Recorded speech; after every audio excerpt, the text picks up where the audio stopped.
good morning and welcome. Àtúndúpẹ́ fún kábíyèsí ọba Elédùmarè tí ó dá ìran Yorùbá ó dẹ̀ dá wa dáadáa.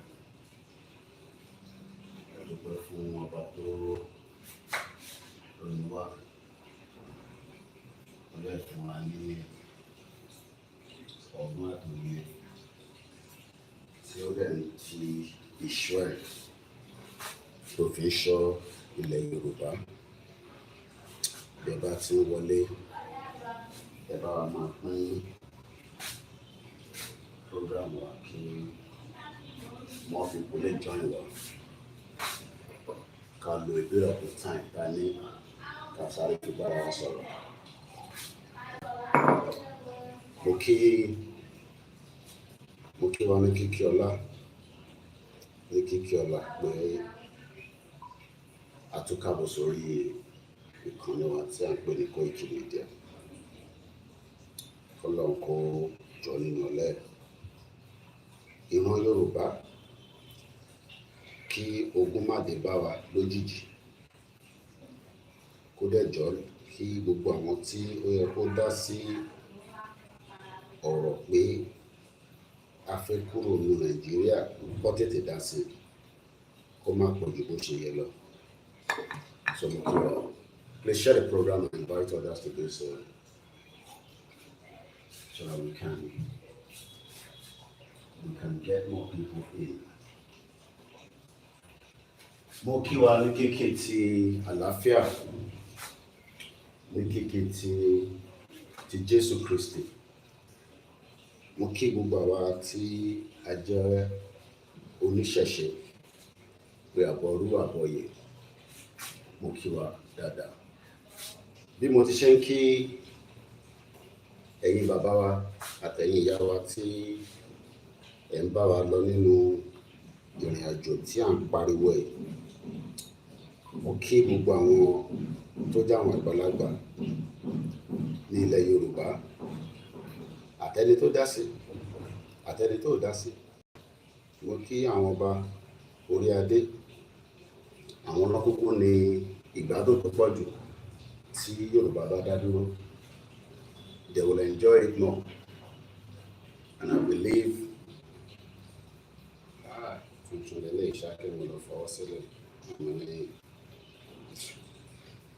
they will be the ones to enjoy it more. Tó bá jẹ́ kí àjọṣe. Mo kí àwọn tó dá sí náà. It's their prerogative. Nígbà tí wọ́n pariwo pé Yorùbá fẹ́ dá dúró,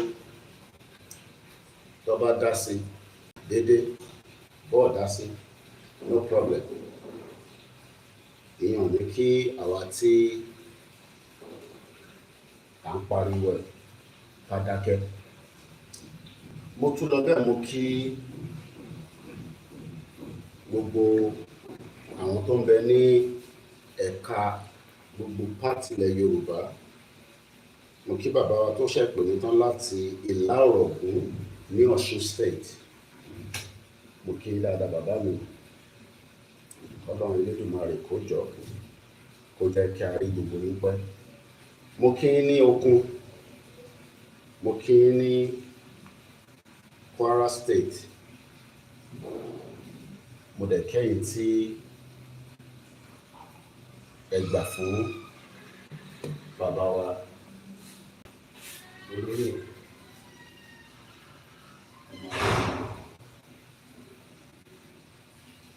Mo kí gbogbo wa.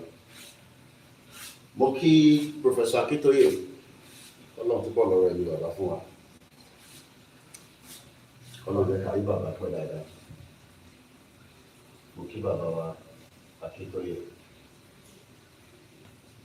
Mo kí gbogbo àwọn tí a mọ̀ sí YSDF for the great job that they are putting together. Mo kí ẹ̀yin tẹ́ ń bẹ ní Libya. Mo kí ẹ̀yin tẹ́ wà ní different parts of the world. The world is a big place and it will remain so. So mo kí gbogbo wa. I say good morning and welcome. Mo lọ bẹ́ẹ̀ mo kí àwọn ìyàwó mi, mo kí àwọn ọmọ Oòduà, mo kí àwọn ọmọ tí ẹ̀yin náà bí, mo kí gbogbo ọmọ Yorùbá àti tó ń bẹ nílé, àti tó ń bẹ l'Áfíríkà, àti tó ń bẹ ní diaspora, mo kí gbogbo wa. Koikimedia, we're bringing the world closer to your doorstep.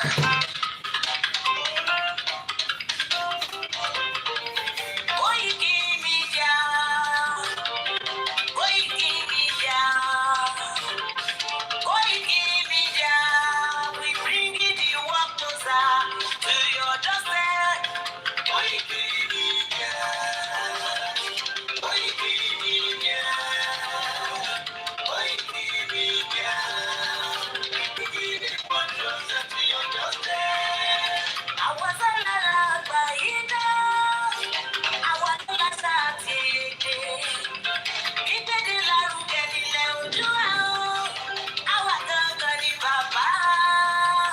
Koikimedia, Koikimedia, Koikimedia, we bring the world closer to your doorstep. They never sabi wetin we carry for her, but e dey move closer before dem go sabi. I said they never know wetin we carry for body, but e dey move closer before dem go sabi. Ọ̀kín lọ lọ́jà ẹyẹ ni ń lóró lọ́jọ́. Ìyẹn tó torí kò ló bí àdán ọgbẹ́ délé dúró. Ká ṣiṣẹ́ fún ilẹ̀ bàbá wa, ká ṣiṣẹ́ fún ìlú bàbá wa, ká jùmọ̀ sowọ́pọ̀ ká lè kó Odùduwà ga. Odùduwà kò bá níbi wá. Ọmọ Odùduwà ṣe kiri. Ẹ dìde fún ẹ̀tọ́ adúláwọ̀. Ká lè jọ jùmọ̀ dé. Ilẹ̀ ìlérí, ká wálé gba ògo ilẹ̀ wa. Ká ṣiṣẹ́ ká lè kọ́ gbàdé. Ká lè gbàdé adé adúláwọ̀. Àwa ni ìmọ̀lẹ̀ tí yóò tàn káàkiri. Ọmọ Odùduwà ni wá. Koikimedia, àwa là ń gbé tó lárugẹ. Ètò tó gbójú owó tí wà máa ní. Kásá, ẹgbẹ́ kan ló ọjà wà kájé kó bá yín jẹ. Ètò tó gbójú owó tí wà máa ní. Ètò lárugẹ, àwùjọ lárugẹ. Ètò tó gbójú owó tí wà máa ní. Ní transport, ẹ máa rí gbọ́. Ọmọ Ìjẹ̀bú alárẹ̀ mi lórí kí n máa ké tata. Koikimedia, ọlọ́ládájú náà mi. Máa pàṣẹ ẹ lọ. Ọmọ Yorùbá nìyẹn, ọmọ Yorùbá tata. À ń gbádùn rẹ̀, ọmọ Ìjẹ̀bú alárẹ̀ mi. Ṣẹ́yìn ọmọ fìdí kọ́ ọ̀tẹ̀ máa ń lẹ́nu. Ẹ̀yin lọmọ nígbò máa dé máa dé máa dé. Ẹ̀yin lọmọ nígbò máa wọ̀ máa wọ̀ máa wọ̀. Igbó máa wọ̀ kájọ́sì ò gbọ́dọ̀ wọ. Àjèjì tó bá wọ̀ bẹ̀ bá gbẹ̀gbẹ̀ yẹn bọ̀ra. Ẹ̀yin lọmọ máa wọ̀ kó ìbò tó dé. Ìgbà tó ìbò dé o, kó dáadé tó pọ̀ sí o. Koikimedia, sáwà ní bàbá. Koikimedia, àwọn ní bàbá. Koikimedia, àwọn ní bàbá. Àdáńsọ, àtúnfèrè gidi. Koikimedia, àwọn ní bàbá. Àwa là ń gbé tó lárugẹ jẹ́ ká jọgbọ́ o. Koikimedia, àwọn ní bàbá. Àtúnjẹ fẹ́tọ̀ ilẹ̀ wa, fẹ́tọ̀ ilẹ̀ Yorùbá. Koikimedia, àwọn ní bàbá.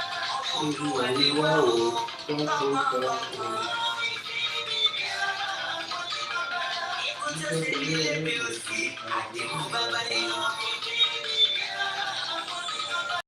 We bring you one closer to your doorstep. Afẹ́fẹ́ tó ń fẹ́ ọ̀dọ́ kan yóò lára ni. Àwòrán ìgbéde Olódùmarè ló fún wa sí. Gbogbo ayé ẹ̀kọ́, àwa ni bàbá o. Ẹ máa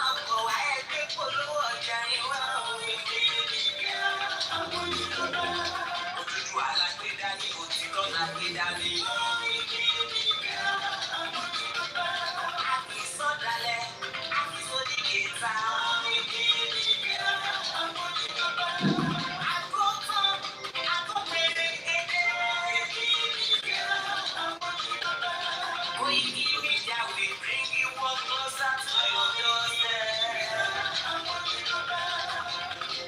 Koikimedia is around. To give us the best. Is around to give us the best. Ladies and gentlemen, I will not select.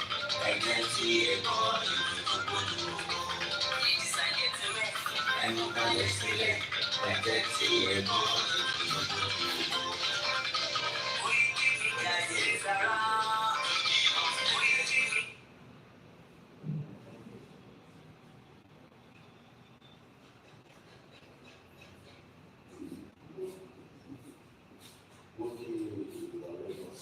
Mo kí brother mi Yẹmi Fatoki ní gbogbo Lagos Island, mo kí ẹ̀yin ti mainland, mo kí ní Ìkòròdú, mo kí gbogbo àwọn brothers mi tó ń bẹ ní Ìkòròdú, mo kí ẹ̀yin ti Ṣàgámù, mo kí gbogbo wa ní gbogbo ilẹ̀ Yorùbá, mo kí brother mi Ajani Akeem, ẹ jẹ́ lo glasses mi, doctor mi ti optician mi ti ní kí ẹ máa strain ojú mi pé Mr. Koiki, I watch you all the time.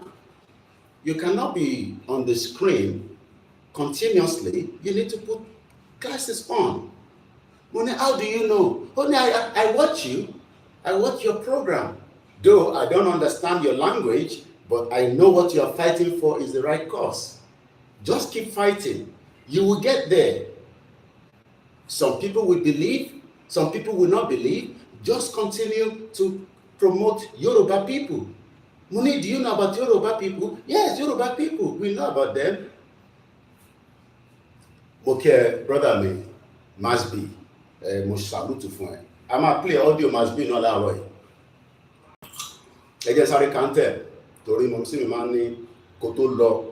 Mo ti rí ẹ̀gbọ́n mi tí a jọ wọ bọ́sí láti Woolwich. Wọ́n ní Koiki ó máa gbàgbé kankan, ó máa gbàgbé ẹrù, gbogbo ẹrù tó di pápápápá yìí, ó máa gbàgbé kankan. Mo ní ẹ máa wọrí ẹ̀gbọ́n mi, wàláì. Nígbà tá a máa bọ́lẹ̀ ní Elephant and Castle, mo ti gbàgbé báàgì tí mo gbé dání. Ẹ mọ̀ páwọ̀ Ìjẹ̀bú, ẹlẹ́rù mẹ́fà lé wa. Nígbà tí mo lọ sọ́dọ̀ bàbá Kító ìlànà, mo di backpack. Staff mi kan tó ń bọ̀ látẹ̀kọ̀, mo bá di ẹrù kan. Mo tún di ẹrù báyìí. Wọ́n sì mi wá ń wò mí pé gbogbo ẹrù tó di, kí ló dé tó pa gbogbo ẹ̀ sójú kan? Mo ní ìbẹ́ẹ̀ náà lẹ ní Ìjẹ̀bú ẹlẹ́rù 1000, ìyá jagun mo kí ìyá dáadáa. So mo kí brother mi, kò ní bàjẹ́ fún gbogbo wa. Iṣẹ́ wa fúnlẹ̀ wa, forílẹ̀ ibi wa, kàgbéga fàlérí. Ìgbàgbọ́ wa ni pé bá ti bẹ̀rù làbọ̀ mọ́, ká ṣiṣẹ́ ká jọlá. Ìṣọ̀kan àtòmìnira ní kẹ́jẹ́ ká máa lépa, ìtẹ̀síwájú fọ́pọ̀ ire àtòhun tó dára. Ọmọ Oòduà dìde, bọ́ sípò ẹ̀tọ́ rẹ, ìwọ ni ìmọ́lẹ̀ ògo adúláwọ̀. Tá bá máa rí ògo yẹn, ògo tá à ń sọ yẹn, ògo tá bá máa rí, a gbọ́dọ̀ exit Nigeria. I'm going to try as much as possible to be calm. Ìyàwó mi àti wọn sí mi á ní ó nídìí gbogbo wọ́n ṣáà máa educate gbogbo wa kò dẹ̀ máa educate ààrẹ. That's all. So ẹ jẹ́ ká kọ́kọ́ dúpẹ́ lọ́wọ́ gbogbo èèyàn wa. Mo máa ń ní gbogbo ọmọ Yorùbá blood kan náà ló wà lára gbogbo wa. Tí wọn náà bá ní opportunity tẹ́mi ní wàá ṣe jù bẹ́ẹ̀ lọ in terms of helping to promote the Yoruba nation quest àgbédání. So ẹ má rí èmi pé ó ṣe jẹ́ Koiki privilege ni. Mo kí bàbá mi Prophet John Ogundele, mo ti bá bàbá wa kan náà sọ̀rọ̀, bàbá mi nínú Olúwa làwọn náà, àwọn ni a jọ sọ̀rọ̀ kan ká tó bẹ̀rẹ̀ program. Ìlà Ọ̀ràngún ni bàbá yẹn wà. In the last 4 years bàbá yẹn dúró ṣámṣám.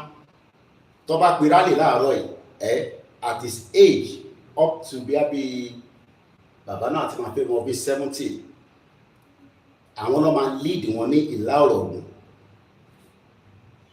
Wọ́n ní tó bá ti lè pe rally àwọn làwọn máa lead wọn ní community wọn ní Ìlà Ọ̀ràngún. Bàbá yẹn jẹ́ kó yé mi pé Ṣòwòrẹ́ náà rí lẹ́yìn àwọn jọ mu gàrí ni nínú struggle ní 1993. Kẹ́ lè rí pé àwọn ọmọ Yorùbá ti ń ṣe wàhálà.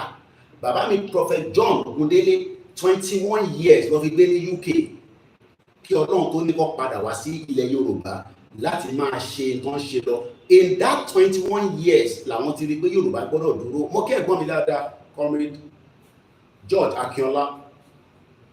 Mo kí Mákànjúọlá nígbà tó ń sọ̀rọ̀ lánàá. Ó lóun ti ń gbọ́ bàbá Akíntóyè as far back as 35 years ago. So àwa kò wà privilege pé àwa kọ́kọ́ pọ́pọ̀ Ọlọ́run dẹ̀ kẹ́ wa.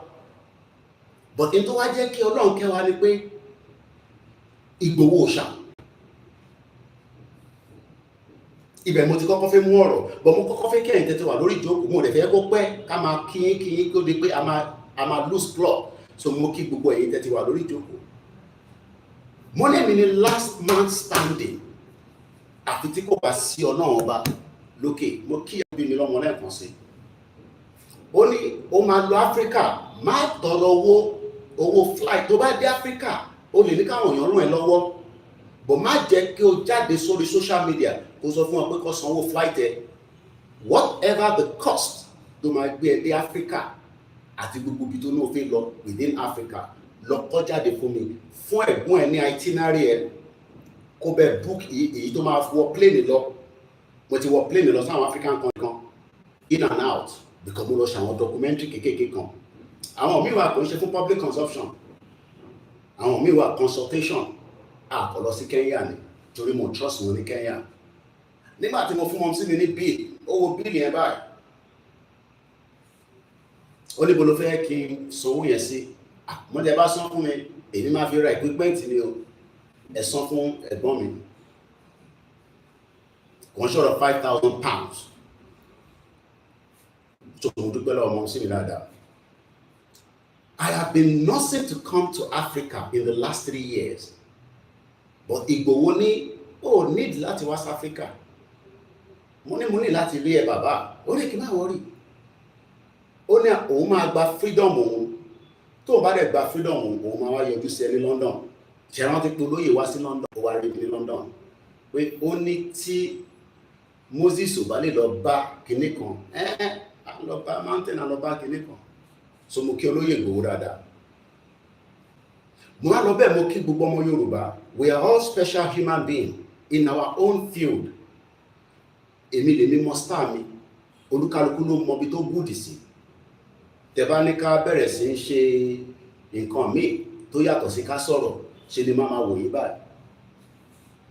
So field tèmi lélẹ̀. Field yìí mo fẹ́ fi gbé Yorùbá lárugẹ débi tó ń lọ. Mo kí President Patrick Talon lẹ́ẹ̀kan ṣiṣẹ́. Tí bá gbé nílùú yìí for 6 months, Talon gbọ́dọ̀ mọ̀ mí torí pé mo máa jẹ́ kó mọ̀ pé iṣẹ́ tó ń ṣe Ọlọ́run ló rán. Ìyẹn President Patrick Talon. Tó o báyìí ti dé Benin Republic, mo ti dá àwọn African country kankan, mo ti rí díẹ̀ bọ̀ Benin. Security, law, òfin gbọ́dọ̀ wà. So once again, we appreciate the President Patrick Talon. Mo kí bàbá mi nínú Olúwa, tí bá ti rí wọn mo gbọ́dọ̀ máa kí wọn. So àwọn tó ní Koiki wọ́n máa báṣẹ́ lọ fi àdúrà. Àwọn bàbá mi ti ní ulcer níbi tó ti ń gbàwẹ̀. I am not joking. Mo kí bàbá Adéyẹmí Ọláníwájú, mo fojú pa yín rẹ́. Ẹ̀yin lẹ ń retí àwọn bàbá jíò kan kó jáde kó sọ fún yín pé Yorùbá gbọ́dọ̀ lọ. Bàbá wa Ìlà Ọ̀ràngún ní kò ń ṣọ̀rọ̀ 30 years. Wọ́n náà wọn àti Ṣòwòrẹ́ náà rí yẹn, Ọmọyẹlé Ṣòwòrẹ́, àwọn jọ ń mu gàrí nínú yàrá kan náà ni. Nínú struggle 1993 nígbà tí wọ́n da ìbò Abíọ́lá nù. Kẹ̀lẹ̀ rí ìkà táwọn Fúlàní ti ń ṣe. Tinubu gbìyànjú. Ó gbìyànjú because ambition yẹn wọ́n ní ó ti ń nọ́ọ̀sẹ̀ for more than 30 years. but àwọn ò lè afford láti dúró dé pé kó ṣẹ̀ wá ṣe tóun fi ń ṣe torí ó lè lọ fi tiẹ̀ kó bá wa. So this year is a very unique year. Kò sẹ́ni tó ń pè fógun lógún ta fẹ́ jà ojoojúmọ́ náà tọrọ owó. Ó jẹ́ káwọn kan wá sí Benin láàárọ̀ ẹ̀ kò sówó mọ́tò. Ibi tẹ́tí máa mọ̀ pé à ń bẹ Ọlọ́run à ń rọ́jú ni. Olóṣèlú nísìnyí ti prepare, àwa náà dẹ̀ gbọ́dọ̀ prepare kí gbogbo akókó jọ wà lójú títì báwọn bá ṣe ń ṣe campaign tí wọ́n lọ káwa náà máa bá tiwa lọ kò mú jà dání. Bọ̀ ká tó débẹ̀ a gbọ́dọ̀ ṣàlàyé fáwọn èèyàn ìdí tá a ṣe ń pariwo pé a fẹ́ lọ. So mo kí gbogbo ẹ̀yin tẹ́ ń bẹ nílùú Benin Republic. It's a privilege to be with you. It's a privilege to be around, and it's a privilege at this particular time to be there. Mo kí Bíyẹmí, mo kí gbogbo àwọn, even up to the cook. Ebi máa ní a máa ń gbàgbé àwọn tó jẹ́ àwọn tó ń dáná. Àwọn kan ló ń dáná tí bàbá ń jẹ. And most of the time we forget about them. And these are the people that are very sensitive. Oúnjẹ tí yàn máa jẹ kí ẹnìyẹn dáadáa. Kẹ́lẹ̀ imagine. I have posted 2 videos this morning. I will not show you the video. Tẹ́ ẹ bá ti sí lórí Twitter. Tẹ́ ẹ sí lórí Twitter ni. Mo posted sórí Facebook àti Instagram. I don't know whether they will allow it to hold. Ó láwọn ẹ̀jẹ̀ kéékèèké bọ̀ kó pọ̀. But ẹ bá wà lórí Twitter, probability pé Twitter máa gbé dúró kò ní yọ. So if you are not following me on Twitter, you are not helping the cause. I need 47,000. Mo lè sọ fún yín pé nínú 47,000 yẹn, 20,000 of them or a bit more àwọn ọmọ Igbo ni. So when some of you say, Koiki, àwọn ọmọ Biafra, ẹ fi Biafra sílẹ̀ lọ, èmi ò lè fi Biafra sílẹ̀ lọ́rùn. Ẹ̀yin ni kẹ́ fi Biafra sílẹ̀ lọ́rùn, èmi ò lè fi wọ́n sílẹ̀. Because àwọn fẹ́ lọ, àwa fẹ́ lọ. That is the 2 major parts. So kẹ́ máa sọ fún mi pé ẹ fi Biafra sílẹ̀, jẹ́ ká fi Biafra sílẹ̀, wọ́n wà terrorist. Now, Biafra is not a terrorist organization. Koiki sọ fún Igboho kó yẹ máa sọ̀rọ̀ Nnamdi Kanu, a terrorist organization ni wọ́n. But no. Mo ti gbọ́ ni máa sọ fún yín ni. Igboho kì í ṣọmọ kékeré. He knows what is good and what he needs to do and what he needs to say. So mo kí olóyè Igboho. Ẹ jẹ́ ká kọ́kọ́ gbọ́ ọ̀rọ̀ yìí. Many people ní Igboho kì í ṣe actor. Igboho sọ fún yín pé actor lọ́wọ́ ni. Ẹ̀yin lẹ actor, ẹ̀yin lẹ jẹ́ jagunjagun, ẹ jáde kẹ́ bá wa lé Fúlàní. Igboho sọ pé òun jẹ́ nǹkan kan. But ó ní Ọlọ́run ló ní ẹ̀mí òun. But àwọn ò gbọ́dọ̀ wá jẹ́ kí Ọlọ́run tó lé ẹ̀mí ẹ̀yẹn kó já sọ́wọ́ àwọn Fúlàní. Ibẹ̀ làwa ti takú pé náà Igboho ò lè dá ṣe. You need us to be there with you because you, sister mi kan ṣe send message sí mi láàárọ̀ ẹ̀. Ó ní kí n sọ fún bàbá dáadáa. Kódà títí kan máìkì ẹnu tó máa lò kó wà careful. Oúnjẹ tó máa jẹ, trust nobody. Reveal nothing to anybody. But nobody should convince him at the appropriate time what he needs to do. Àwa ni ká convince ara wa pé ṣá ti ṣe tán. Wọ́n ní Cotonou is a peaceful country. Ẹ ṣe gan ni, èmi náà ti rí bẹ́ẹ̀. Ìgbòho Elédùmarè, mo kí bàbá má sunkún mọ́. There is a lot happening and it's happening very fast. But we are sleeping and we are sleeping. But Ọlọ́run ní jẹ́ ká sun débi pé wà ká wa mọ́. That is the reason why we need to keep your conscience awake. Ó máa ṣẹlẹ̀ kò ní ṣẹlẹ̀. Keep that your consciousness awake. So that tó bá dẹ̀ máa ṣẹlẹ̀, wà á mọ̀ pé okay, ó ti wà aware of it. Ṣé yẹ ká kọ́kọ́ mú lọ báyìí? Mo kí gbogbo wa lẹ́ẹ̀kan sí simultaneously. I think I should kick it from ẹ jẹ́ ká gbélé náà. Àkókò dídí àsìkò yẹn ìjọ Ẹgbẹ́lẹ̀. ọ̀rọ̀ kẹ́kẹ́ pọ̀ láàárọ̀ yìí. Kéwòn yóò gbọ́ ọkọ̀ wíwú tó kó. Kí ló dé tí àwọn ọmọ Yorùbá kan wà tó ya olóyè burúkú wa yìí?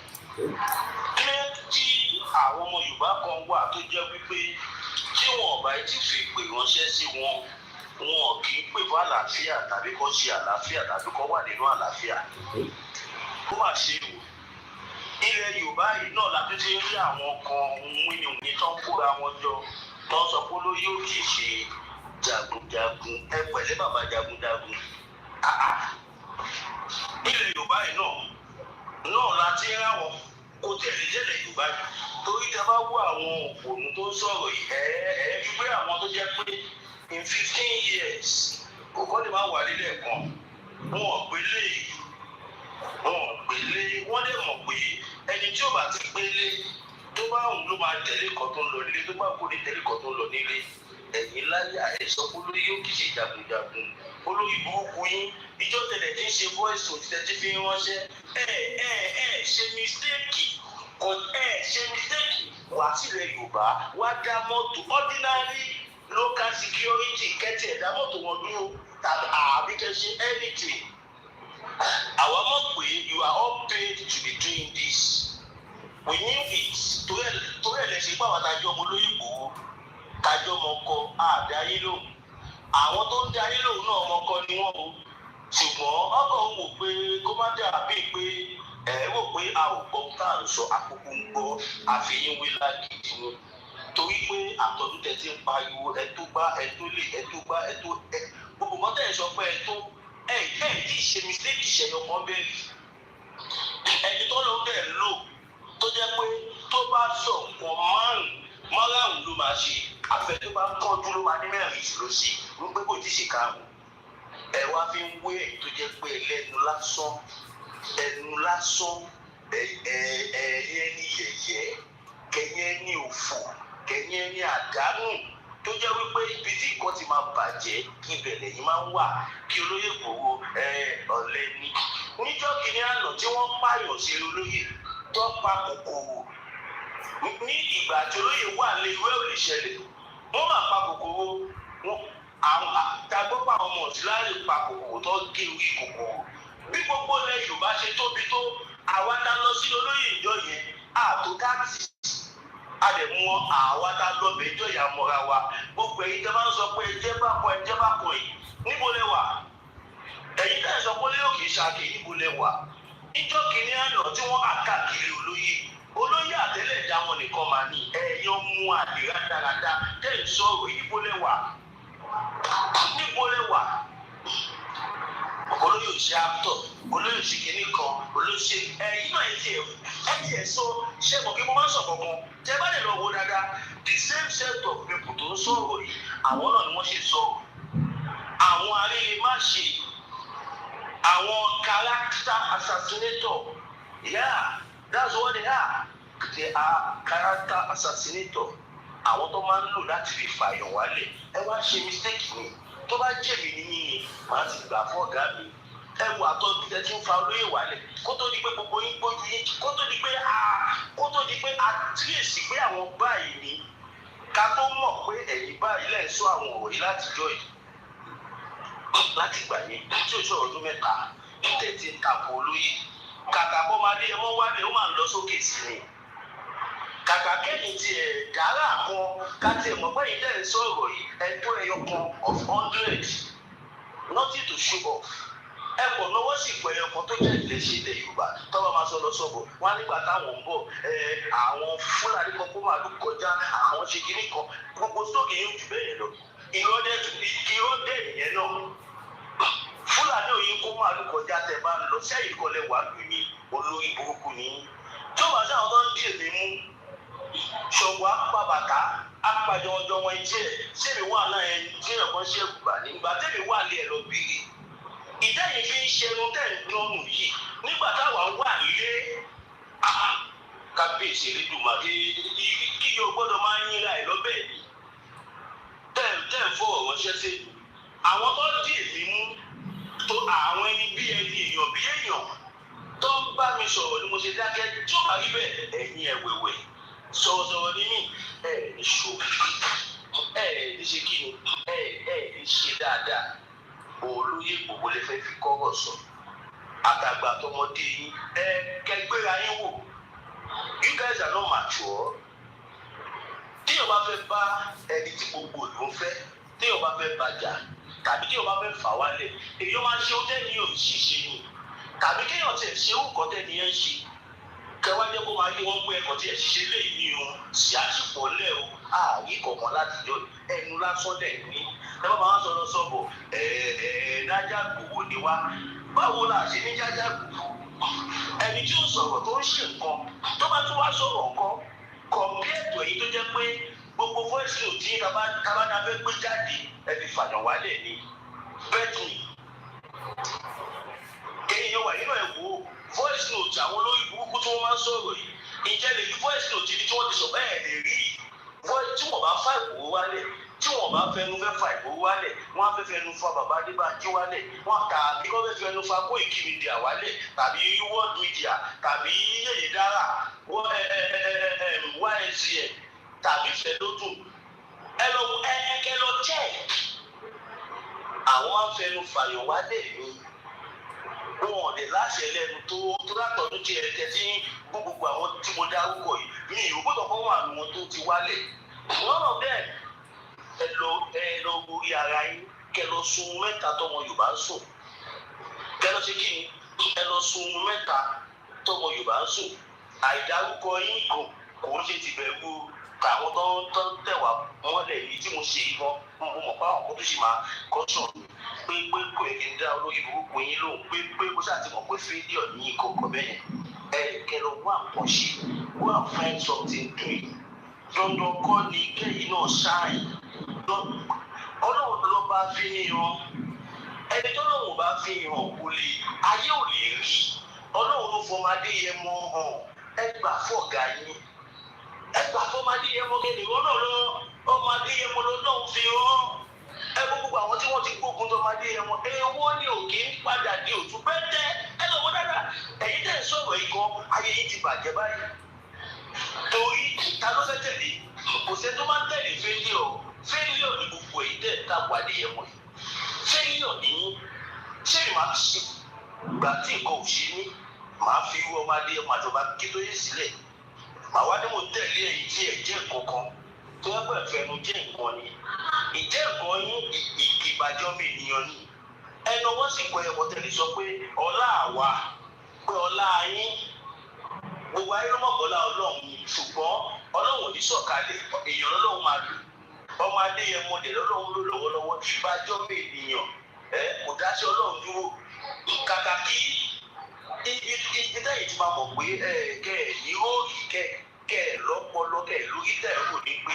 gbogbo bẹ́ẹ̀ ṣe ń ṣe gbogbo bẹ́ẹ̀ ń constitute nuisance kò hàn lára ọmọ Adéyẹmọ náà kò hàn ọ́núṣẹ́ tó ń ṣe gan iṣẹ́ ẹ̀ tún lọ sókè sí ni ariwo ẹ̀ tún lọ sókè ni tọ́wọ́ máa gbọ́ dé níṣẹ́ wọ́n á nájà gbogbo ní ẹ̀ ní ṣòyìrì kò sọ kí jájá gbogbo ju kí jájá ẹ̀yìn alábòsí ẹ̀yìn rádaràda wọn rọrùn òun yìí ní ká fún mi ẹ lọ wá ṣẹṣẹ bomb bastard. ohun yẹn nìyẹn bomb bastard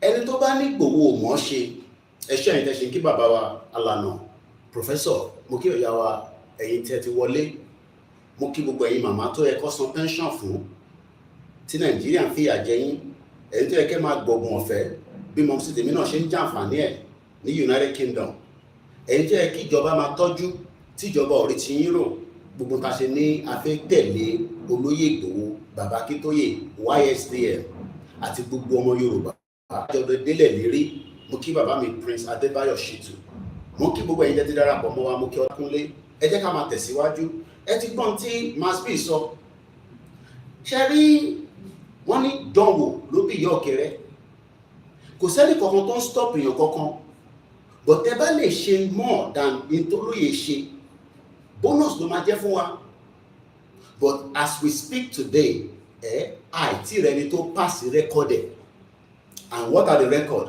ó lọ sí Ìgàngán ó fún Fúlàní ní 7 days ultimatum inú 7 days yẹn lèmi dé sínú Nàìjíríà mo kàn ń recollect mind wa. Ẹ̀yin náà ẹ lọ fún Fúlàní ní 2 days. Bí ṣe ń bá yín sọ̀rọ̀ láàárọ̀ yìí, ẹ lọ wo page mi, wọ́n tuntun kọ́ àwọn míì dé. Ẹ má rò pé wọ́n wá ta màálù, wọ́n wá tẹ̀gúnfe, wọ́n wá tẹran, wọ́n wá tata. These are jihadists, pure jihadists tó ń kó wọlé Yorùbá. Láàárọ̀ yìí, àwa ti ṣiṣẹ́ àwọn ọmọ wa kan tó wọ́n tó bá ṣe ń dé láàárọ̀, wọ́n máa send the images wọn sí mi. And I hope and remind the governor of Oyo State, Seyi Makinde engineer. Baba, ẹ̀yin náà lè sọ fún wa pé the Fulani terrorists, they are 2 kilometers away from your hotel. Wọ́n wọlé, ẹ má jẹ́ ká gbàgbé pé we lost Yoruba people at the Bodija bomb blast. Many homes are still not yet built back. Àwọn yẹn ti di rubbles. How many people remember that? We lost Kehinde Toluwalase, ìyá ẹ̀ wà ní United Kingdom. We lost many souls. We lost part of Yoruba land because that place is no longer what it used to be. Tabanika lọ play back. Tabanika lọ wo ibẹ̀ yẹn, a rí pé it is not what it used to look like. It has turned to rubbles. I'm talking about the Bodija bomb blast. Many of us have moved away. Let me remind you again, Owo massacre. Kolon Fonke Babawa Akeredolu, he cried. I sent my team down there. Some of the images we could not dare post there. We kept them for archive purpose. Is that all? So after all these, Igboho make sure he played his part. So it's okay. We agree. We are not in competition. First, we expect our governors to do the needful, provide adequate security to the masses within the Southwest. Tẹ́bá lọ wo page mi láàárọ̀ ẹ̀, ẹ̀rí ọmọ Yorùbá tí Fúlàní ṣá láti bíbà, wọ́n ṣá wá bá gbogbo ara ẹ̀, ọwọ́ ẹ̀, lórí oko ẹ̀. We are meant to be protected, yet we are not being protected. And the question is why? Mbo, man, don't pay why. I need to put it on silence. While we are talking about this problem and looking at key solution, okay, if I want a solution, we should continue to one Nigeria, a country that cannot protect us, a country where, as we speak this morning, Lori post La Roy. This was posted by Linda Ikeji page this morning. I've been very busy since I've been up. I think it's posted on Koikimedia. Let's look at Koikimedia. Please share the program. Let's keep that awareness going. There is more to Nigeria. If we do not exit Nigeria,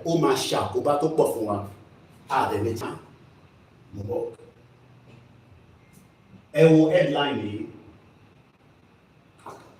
This, I already talked about it, but I'm not sure why it was reposted by Linda this morning.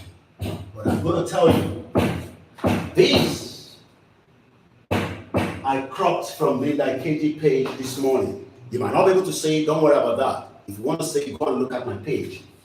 789, not 7, not 8, not 9, 789 ex-terrorists. What is the meaning of terrorist? Kí ló ń pè ní terrorist? Ex-terrorists undergoing de-radicalization, rehabilitation, and reintegration program. That is the Chief of Defense Staff, Christopher Musa, the one that was denied the visa to Canada. Now, let's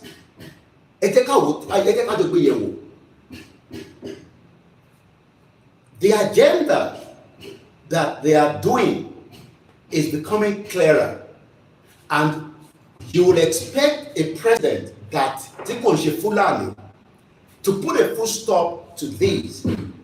No terrorists should be reintegrated back into the society if you want us to remain as one Nigeria.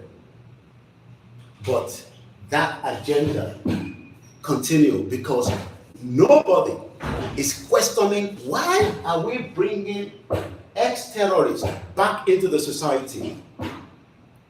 Kilo warrante, kilo fa, kilo de ti won je ki awon ti won ti payan, to ti se jamba fun yan. They are bringing them back into the society. They will live with us. Have you seen the video? Ọmọ ọ̀dọ̀ tó fi pọ̀ gẹ́ ẹ̀ tí rí ibo lẹ́yìn wà ẹ lọ sórí page mi. These are Fulanis. These are ex-terrorists. Tẹ́ ń gbà bí ọmọ ọ̀dọ̀ ẹ̀ tí gbọ́ Fulani agenda is real. Mo ń bọ̀ ẹ jẹ́ ká tó lọ báyìí. Mo kí gbogbo ẹ̀yin yan wa. Mo kí gbogbo àwọn sọ̀rọ̀sọ̀rọ̀. Let's go again into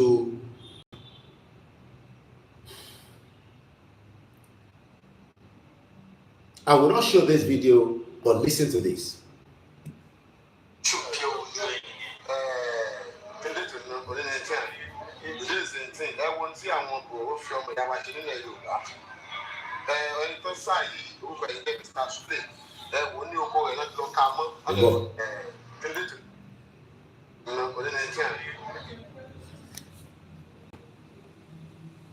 Ẹ wo èyí tí wọ́n ṣe fún ọmọ Yorùbá.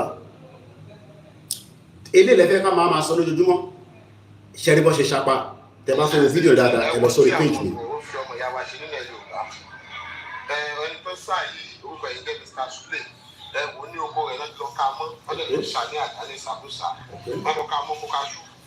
Àwọn òun yẹn sá ánṣá kaṣú tán ẹgbẹ́ yẹn sọmọ ìyá wa nílẹ̀ Yorùbá tí ó dáa káwà nílẹ̀ Yorùbá kí gbogbo ọmọ jẹ wá kọmọ sí àwọn àṣàkùsà tó yẹ bá lẹsẹ wọn kó nǹkan kú ẹ lọ wọn tún ṣá yánnayànna so hospital náà ti rẹ gbélé báyìí lẹsìn pé kó mọ kò tí ì lajú báyìí o rẹ bá wo báyìí lẹsìn wọn fọwọ́ páàkì ojú ẹ lọ́ọ́ fi rán bẹ̀ yẹn ni so ẹ wo gbọwọ́ ẹ wo gbọ ẹ̀jẹ̀ ẹ wo gbọ aṣọ lọ́ọ́ fi rán aṣọ àtẹ́lẹwọ́ ní ìṣe gbogbo àtẹ́lẹwọ́ ẹ wò ó ní ní sẹ́wọ́n lè ṣe ayẹyẹ ilẹ̀ Yorùbá àwọn ẹni wọ́n ti ẹ wò ó ṣe ti rí báyìí ẹ jọ tó ọdọ ẹ̀yìn ọmọ Yorùbá ẹ ká gbé àwọn àjẹ́ yín jagunjagun nílẹ̀ Yorùbá ó ṣe ti rí báyìí o iṣẹ́ kù fún wa láta ṣe o iṣẹ́ kù fún wa tá a ṣe ṣe ti rí báyìí nísìn tẹ̀gbọ́n lọ́tún ló sì gbòòrò lélẹ́yìí o àwọn ọ̀rẹ́ ọ̀ka mọ́kò o kò gbàyàwó wọn o.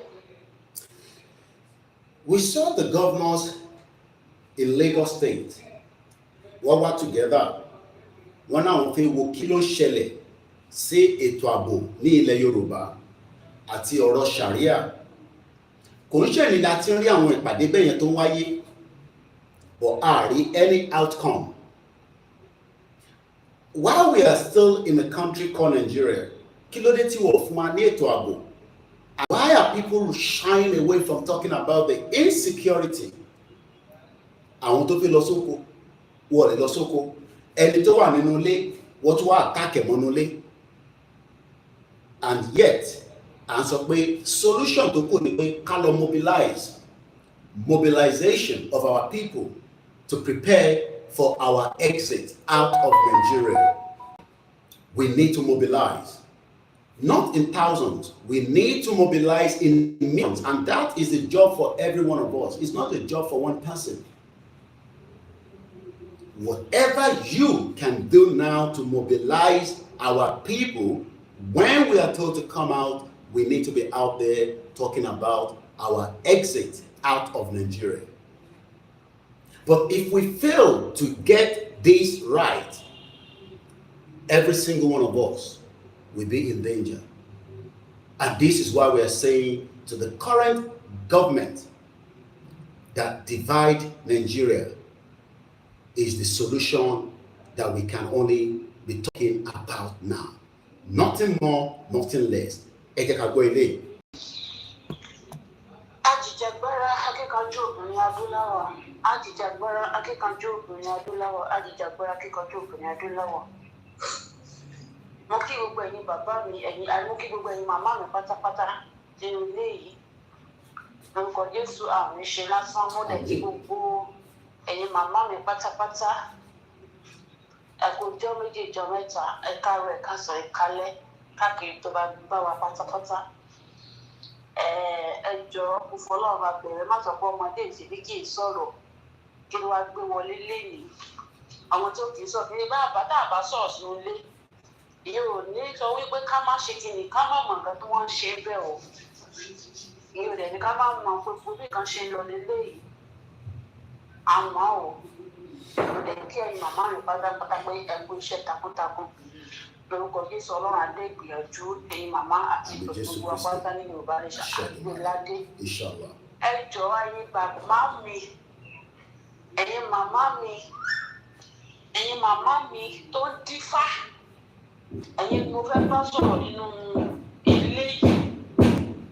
Àti ẹ̀yin màmá mi náà tí a jẹ́ ìránṣẹ́ Ọlọ́run. Ẹ̀yin mo bá fẹ́ bá sọ̀rọ̀. Àti ẹ̀yin màmá mi náà bákan náà. Tí a jẹ́ Mùsùlùmí òdodo, ẹ̀yin náà mo fẹ́ bá sọ̀rọ̀, ẹ̀yin mo fi Ọlọ́run bá bẹ̀ wá, ẹ má ní kí lọ́mọ yìí sọ. Ẹ̀rí ọ̀rọ̀ ẹ má sọ pé kí ló ń sọ, mo fi Ọlọ́run bá bẹ̀ wá ìjọ, ẹ jẹ́ kí a gba àdúrà. Ètùtù tó bá yẹ ká ṣe, ẹ jẹ́ ká lọ ṣe.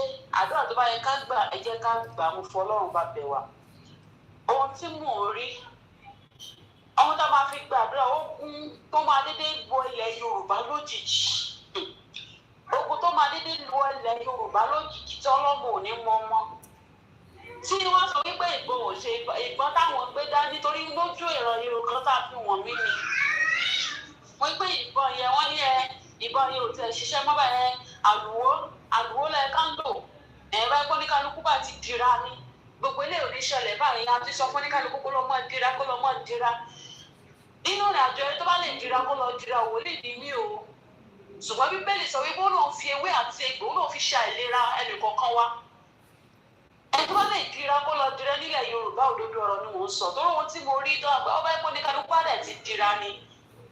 Táwọn èèyàn wá kú bíi chíkì báwọn sọ kókó ní kálukú lọ máa dira báwọn ò gbọ́. Ẹ jọ̀ọ́ ẹ tó bá lè dira lóòótọ́ ló kó lọ dira wòlíì ní mí o. Ṣùgbọ́n Ọlọ́run ò kan ewé àti egbò. Ó wà ní Bíbélì fìdí rẹ̀ múlẹ̀ o. Ó lóun fi ewé àti egbò ó lóun fi dá nítorí àìlera àwọn ẹ̀dá ènìyàn. Nítorí ìlera wa lọ́lọ́run ṣe dá ewé àti egbò. Ẹ jẹ́ kí a lò ó. Torí ohun tí mo kàn rí tán tẹnu máa ń bẹ̀ ni wípé tó bá jẹ́ àwọn sọ fún ọgbọ́n kan lọ dira. Àwọn èèyàn wá kú bíi chíkì báyìí. Kíní kan tí ó yẹ ká sáré máa yìn bọ́ báyìí tó sáré máa ba àwọn èèyàn. A ní kí lọ́ máa dira kó ní ká gbó lọ́ máa dira. Ogun tó máa kàṣà dédé wọlé lójijì fì í. Táàdì gbọ́ bẹ̀rẹ̀ sí ní pààyàn tọ́lọ́mù ò ní mọ ọmọ táláyà ò ní máa ya. Tó bá tẹ̀ máa ṣẹlẹ̀, káwọn èèyàn má tẹ̀ ṣe kiri kó má ní ìpalára too much. Yorùbá nation máa dá dúró o. Yorùbá torí ohun tó tẹ̀ tó mo dẹ̀ lójú ìrà yẹn pé Yorùbá nation ó máa dúró àgọ́gọ́ the best solution ni pé lè ṣe kí ni ṣe Nàìjíríà mọ́.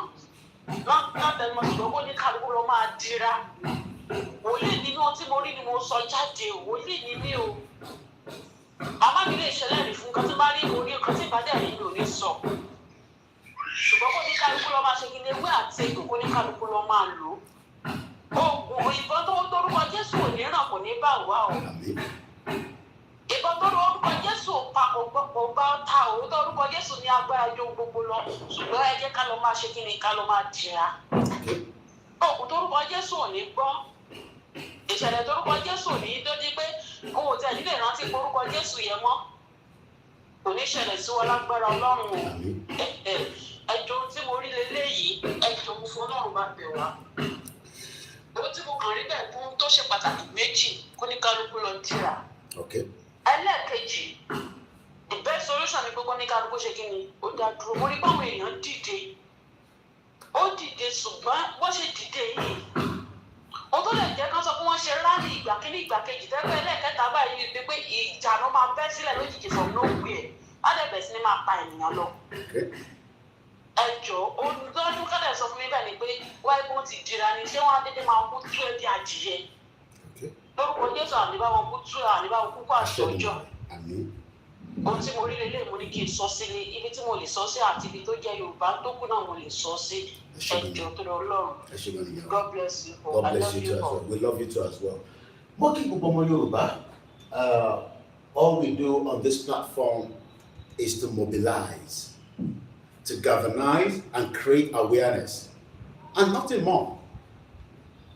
The strength láti jà, but I need strength láti prepare and mobilize our people. But to bash in doubt that this agenda, this is not when Buhari was there. This is why Tinubu is in office. This was posted by Linda KG 10 hours ago. This news has been out there.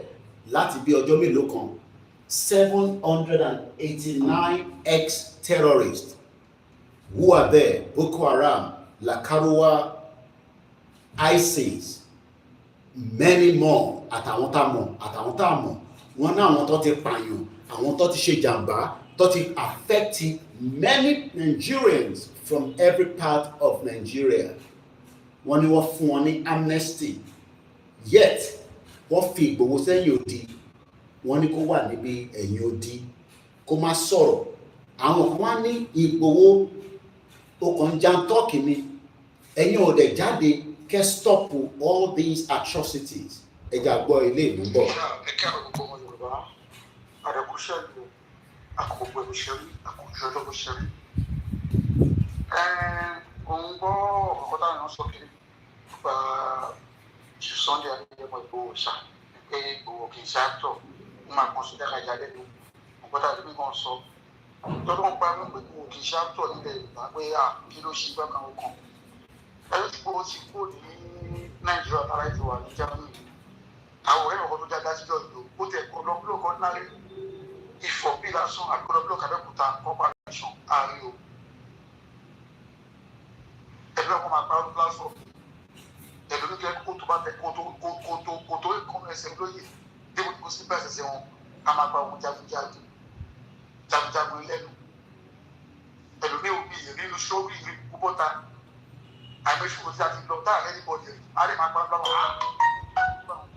tó mọ̀kàn ẹ̀rọ àfẹ́fẹ́ lórí ìtọ́jú lóye wà Nàìjíríà ta ló tó tó ń dénú ẹ̀ ẹlòmíì ni wọ́n rí òkúṣẹ́ tó mọ̀ bí ayé olóyè kọ́ mọ everybody most of everybody jẹ́ wọ́n rí ọ̀lẹ́bí olóyè ọmọ most of everybody jẹ́ wọ́n rí ọ̀lẹ́bí kan pa olùbánisọ̀ ló gbóyè bàkẹ́ni kọ́ bá kan wọ́n rí à ìgbòho lẹ́kọ́ bọ̀ wọ́n everybody ní ìgbòho rí àtẹ ẹlòmíì ò náà sọ rí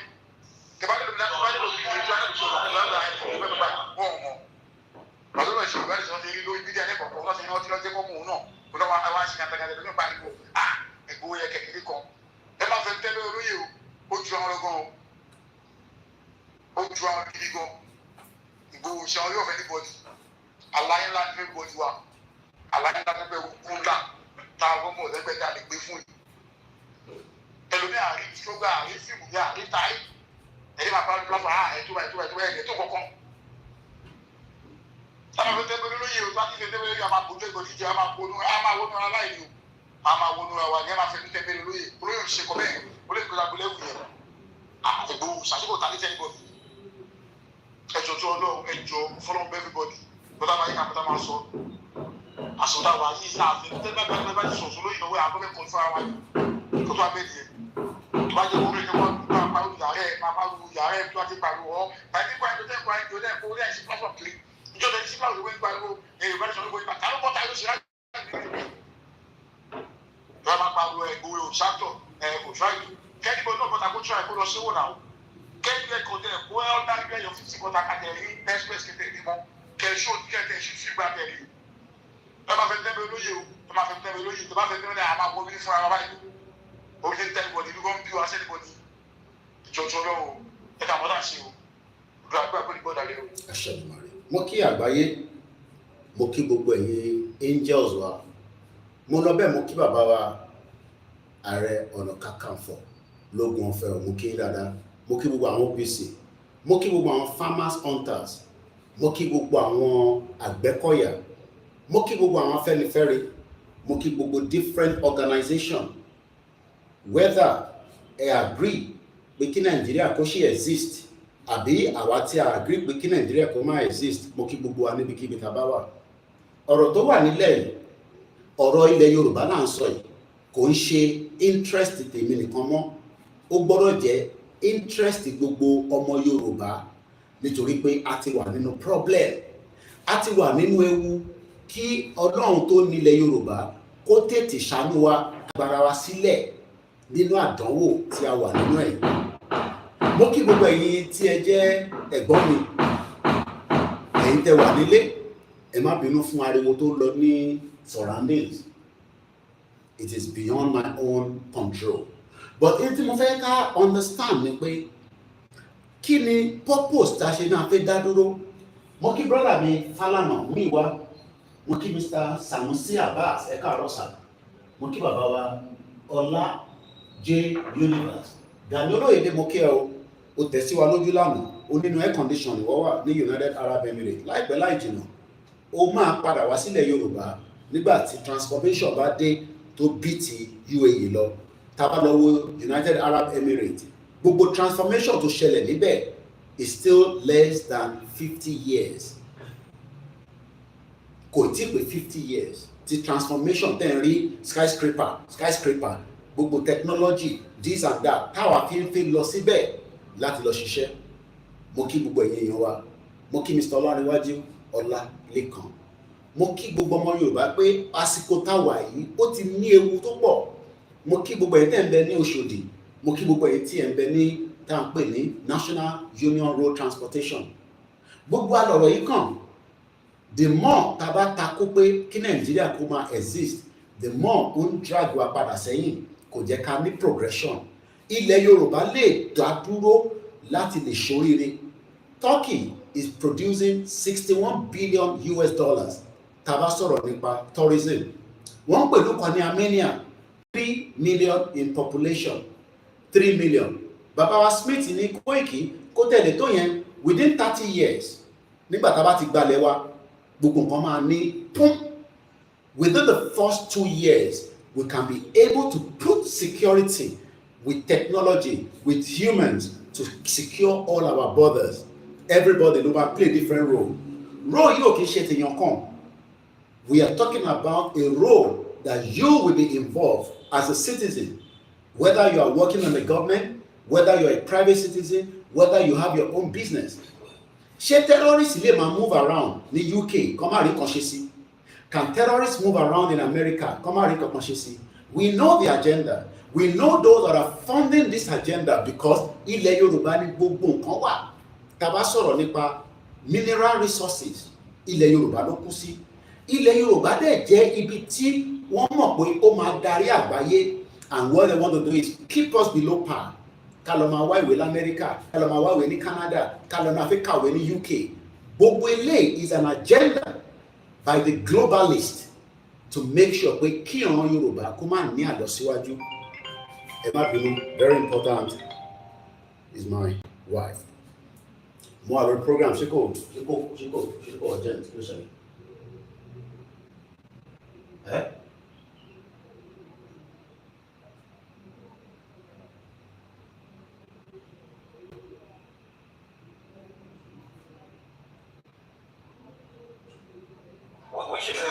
Which is important, Dr. Badaya. Do you think the government is unwilling or unable to protect the people of Southern Kaduna? In fact, it is not only unable, it is unwilling, and we have good reason to feel that they are part and parcel of the killers. Let me make some revelations to you. That's a very big allegation, Dr. Badaya. The government is part and parcel of the killers. Yes. That's big. Yes. Okay. How will the government just say it is revenge killing and so on? Let me leave it there. Oh, because it is revenge killing and so on and so forth. The body language of this administration, the body language of the state government shows clearly that they are no judgment. Because you see, General Abacha, and people don't give him his due. Do you think you have tolerated such nonsense? This video or this interview was granted. Let's talk about Southern Cardinal crisis. This was October 8, 2020, when Malafia was still alive before he was killed. Nígbà tí Malafia wà láyé ní fídíò yìí ló producer. Malafia is no longer with us. We know what happened to him. We know how they took him out. The agenda is real, but many Yoruba people think this agenda is fake, that we are creating it, we are making it, we are scaring our people. Moki Baba mi Moses Olaniran. Àwọn kan rò pé we are doing this, maybe there is something in it for us to gain. Àwọn kan rò pé bóyá we are trying to put Yoruba people in danger. Àwa kọ́ la fẹ́ fi wá sí danger. The danger has been in existence for a very long time. Is the creation of awareness by Oloye Igboho that went to give them ultimatum from Igogon. But no, this cannot happen. Yet, we saw táwọn èèyàn condemn it. Wọ́n ní kò mọ̀ ṣe mọ́. Kódà, wọ́n ló ti compromise. Wọ́n ní kódà ó ti compromise pẹ̀lú Tinubu. But ẹ wá bí àwa tí à ń béèrè pé tí Igboho bá compromise, kí ló dé tí President Bola Tinubu ò ṣe instruct because she accounted? Because wọ́n ṣàbá ti bargain fún kankan. Number one, Igboho lè wá sílé. Igboho lives in Germany. Àfi tó bá wá kí bàbá kí Tóyè, á tún padà lọ sí Germany. He has now become a man that lives in Germany after he was chased out from Yoruba land by the people that know that there is an agenda that Igboho wants to put a foot brake on. Now, can we get somebody else to come out and represent us on behalf of Igboho? Láti ṣe tí Igboho ti ṣe bọ̀ tẹ́lẹ̀. Láti wá put this agenda. Let's first deal with the security, then we can deal with the economy, and then we can push. None of these people have come out. All they've done is continue to try to destroy character, image of a man that has been vetted around the world. Wọ́n ní Igboho kì í ṣe criminal. Do you know that Igboho is not wanted? But Buhari àti Malami decided to put wanted on Igboho. Why? Because what they captured, láti gbé padà wá sílé and do what? And kill him. Just like they killed MK Abiola, just like they killed Funsho Williams, just like they killed Dele Giwa, just like they killed Tolulope Arotile, just like they killed Rahim Bolanle, just like they killed our family Bamisha Nyawola. It is 3 years. What she said, message similar, Roy. 3 years that she was killed. Some are killed by Fulani, while some agenda to kill many Yoruba people. All these was the reason why I thought push Igboho out of the Yoruba land. But Igboho bá sí nílé, tí kò dẹ̀ rí owó ná, let's destroy. Do you know how many of Igboho businesses has folded up? You never know. Oh, Mondele, you are now hearing it for the first time. Kí àwọ̀ ẹ̀ béèrè 20 million. Kíkó máa ń wọ́ pé wọ́n ní. Káwọn ọmọ ẹ̀ béèrè 5 million. Because that is the kind of man he is. Fulani knows that, yet our current president, Bola Tinubu, refused to open Igboho's account. Okay, ṣebí Buhari ni Igboho ṣẹ̀? Ṣé Igboho tún ṣẹ̀ Bola Tinubu, our president? Kí ni Igboho ṣe fún President Bola Tinubu? He wants to be the president. He's the president. He's the president. Yes, we came out. We say we want Yoruba nation. Tinubu said, "Kò ṣe Yoruba nation ló kàn." His agenda must be fulfilled. He has fulfilled that agenda, and in 2 years of his agenda, over 789 ex-Boko Haram. While we have Tinubu, a Yoruba man, but a Nigerian president in power, Mokiyame Mudupelawa, Ami Kabiyesi, ṣé kábíyèsí, and please, ọ̀rọ̀ tí mo fẹ́ sọ ẹ̀, most of you then blog the video me. I love what you're doing. Two things: do not put any stupid headline. Èmi ni mo ní video. I will tell YouTube to flag you down. I will give you a strike. Make my video my video. You're gonna use my video. Tell me ṣe wàhálà lé lórí tí mo sọ̀rọ̀ lórí. Ẹ̀yin ẹ jókòó sínú ilé. I appreciate some of you that are using it, but do not take any stupid headline and say ìtorí pé bẹ́ẹ̀ lẹ́yìn fẹ́ lò. I will flag you down. Atiwa níbi pé I don't know any one of you, and I don't need to know you. I appreciate you for using the video. I don't have any issues with it. Ṣé Ọọ̀ni of Ifẹ̀ máa náwọn ò lè dá sọ̀rọ̀ tó wà nílẹ̀ pé kí Ìgbòho padà wá sílé officially by speaking to Tinubu? It's a question I'm asking as a journalist. Ṣé kábíyèsí wa Ọọ̀ni of Ifẹ̀ Ọ̀jájá the second, ṣé wọ́n ò lè bá Bọ́lá Tinubu sọ̀rọ̀ pé kí Ìgbòho padà wá sílé? Kọ́ yọ wanted kúrò lórúkọ ẹ̀, kọ́ dẹ̀ fún ní account ẹ̀ padà, kọ́ dẹ̀ jẹ́ kó máa operate as what he was doing in Nigeria prior, before Buhari wanted to kill him on the 1st of July 2021. So, expect pé kí Ìgbòho máa gbé ní Germany until Bola Tinubu complete and hand over back to Fulani, because power must return back to the north. Power is not going to the southeast, because Igbo ní gba presidency Nigeria. Bó bá wọn Igbo kò sáré láti bíbá títí tí kingdom àti tán.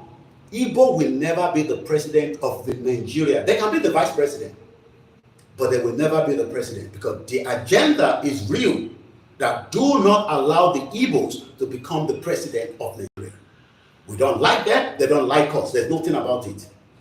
Our unity is not one. So I'm not here, to wrap their head and say we don't love you, you don't love us. Let everybody be. We can be sick. Not every British love us as we live in the UK. Not all Americans or those that are calling themselves Germans love you while you're living there. They can be our neighbors. They can come and work with us. They can come and live with us, study with us, but under our rules and regulations, not as one Nigeria.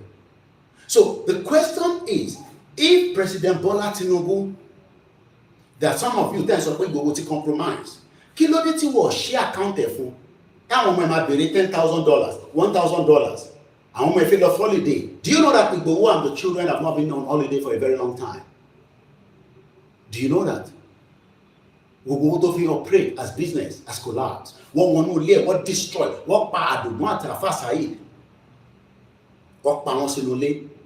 Tinubu ò tí fún wa ní bọ́dì. Mo wá ń bi bàbá wa kábíyèsí wa tó jẹ́ kábíyèsí, bí tí Aláàfin bá dé, maybe àwọn máa intervene sọ̀rọ̀ tó wà nílẹ̀. Bóyá tí wọ́n bá ti install the new Aláàfin on the 6th of April, we are looking forward to that. Bóyá wá lè bá wa bí President Tinubu pé kí ni Ìgbòho ṣe? Kí ni offense Ìgbòho ṣe? Ẹ̀ ń release àwọn terrorists, Ìgbòho wà níta. It's a question I'm asking. Àìtí ìbáyé kankan jà.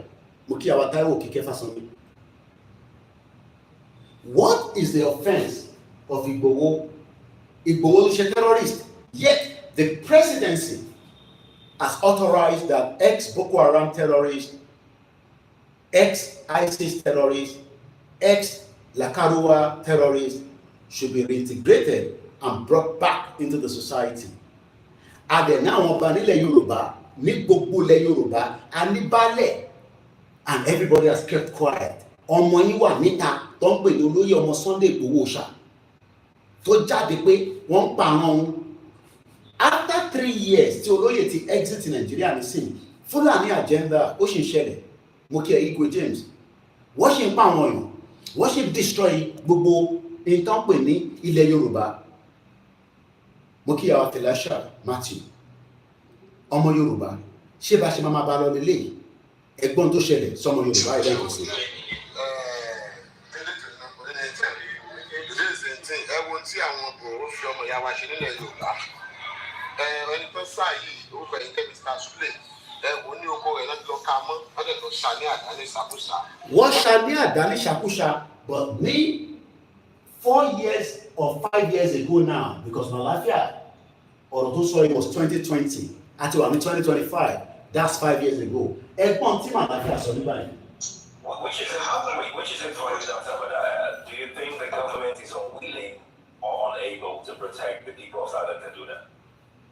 In fact, it is not only unable, it is unwilling, and we have good reason to feel that they are part and parcel of the killers. Let me make some. The government is part and parcel of the killers. Who are the killers?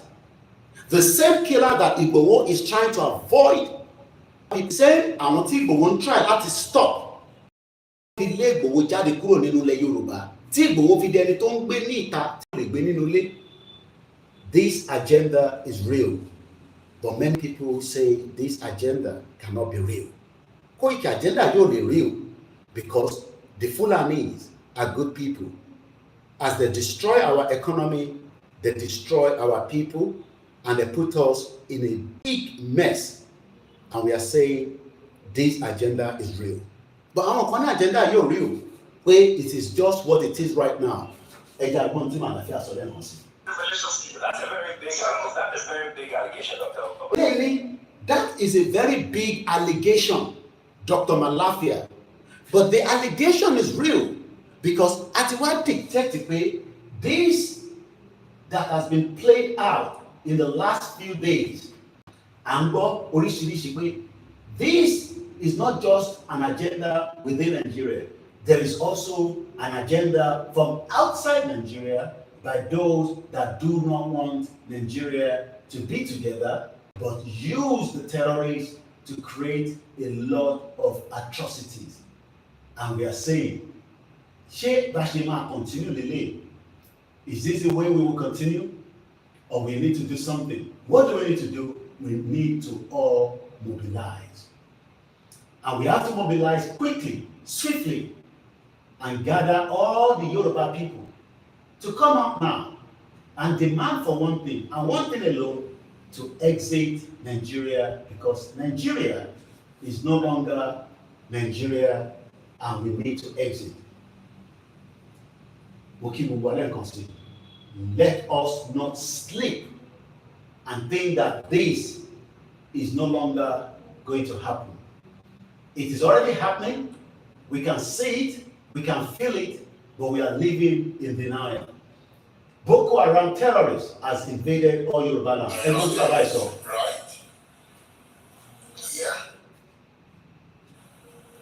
Yeah. For some time. So what can you say about security around Oyo State and Amotekun?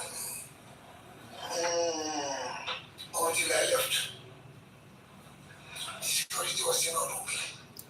Until he left, the security was not okay. This is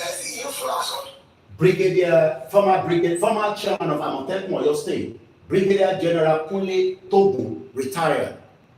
Oniko was safe. The reason Tikoshi was safe, we found it here because these are evidence of an attack that is happening on a daily basis.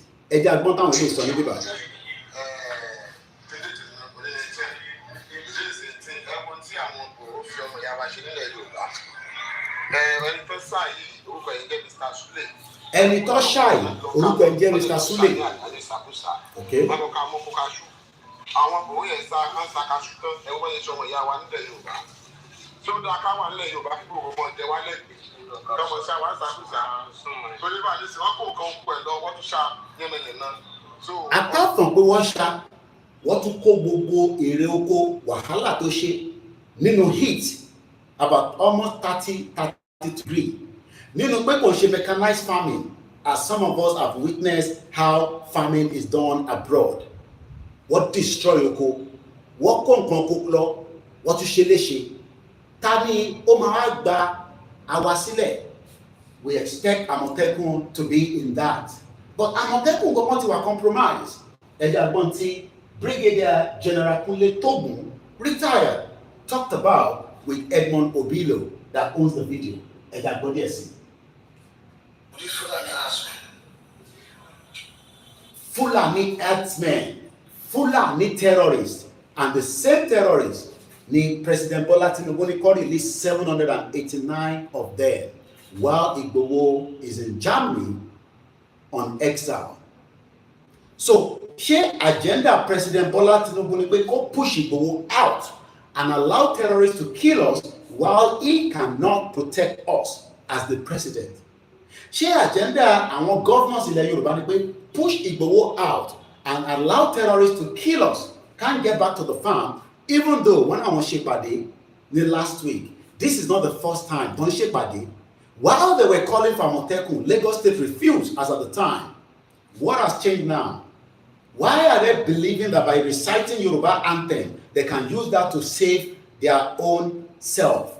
Knowing fully well the danger is real, and that danger is getting closer, closer and closer within the cycle of Southwest. But some of you say that nothing is happening.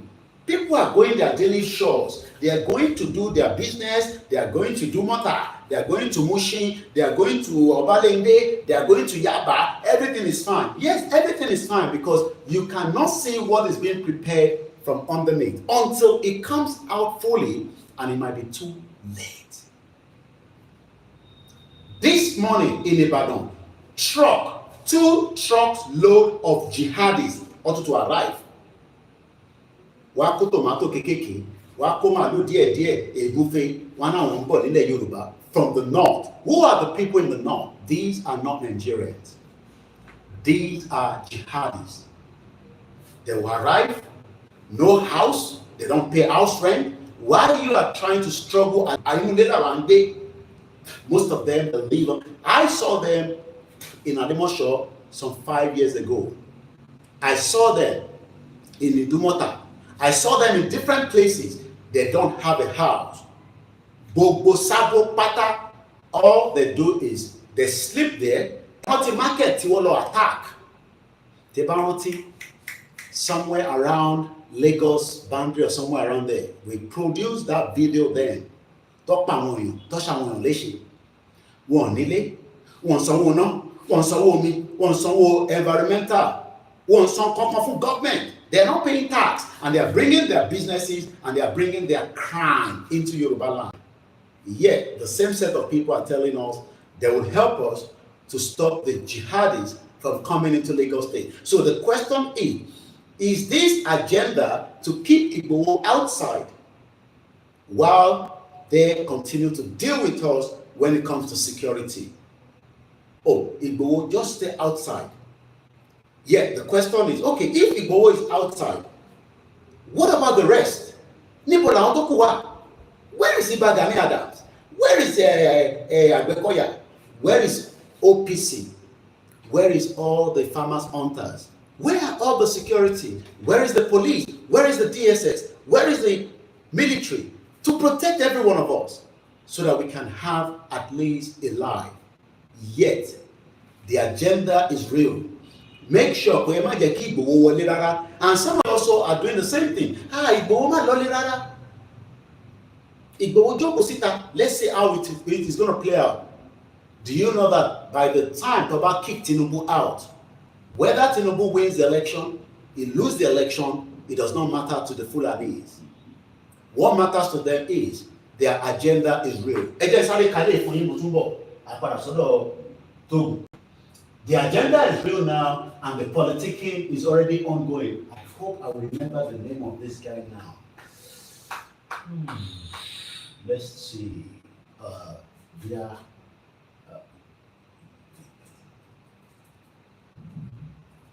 Bo.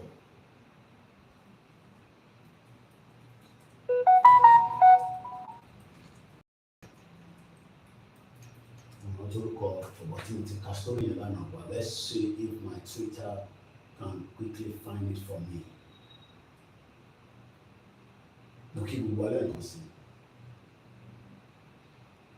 Please share the program and invite others to do so as well.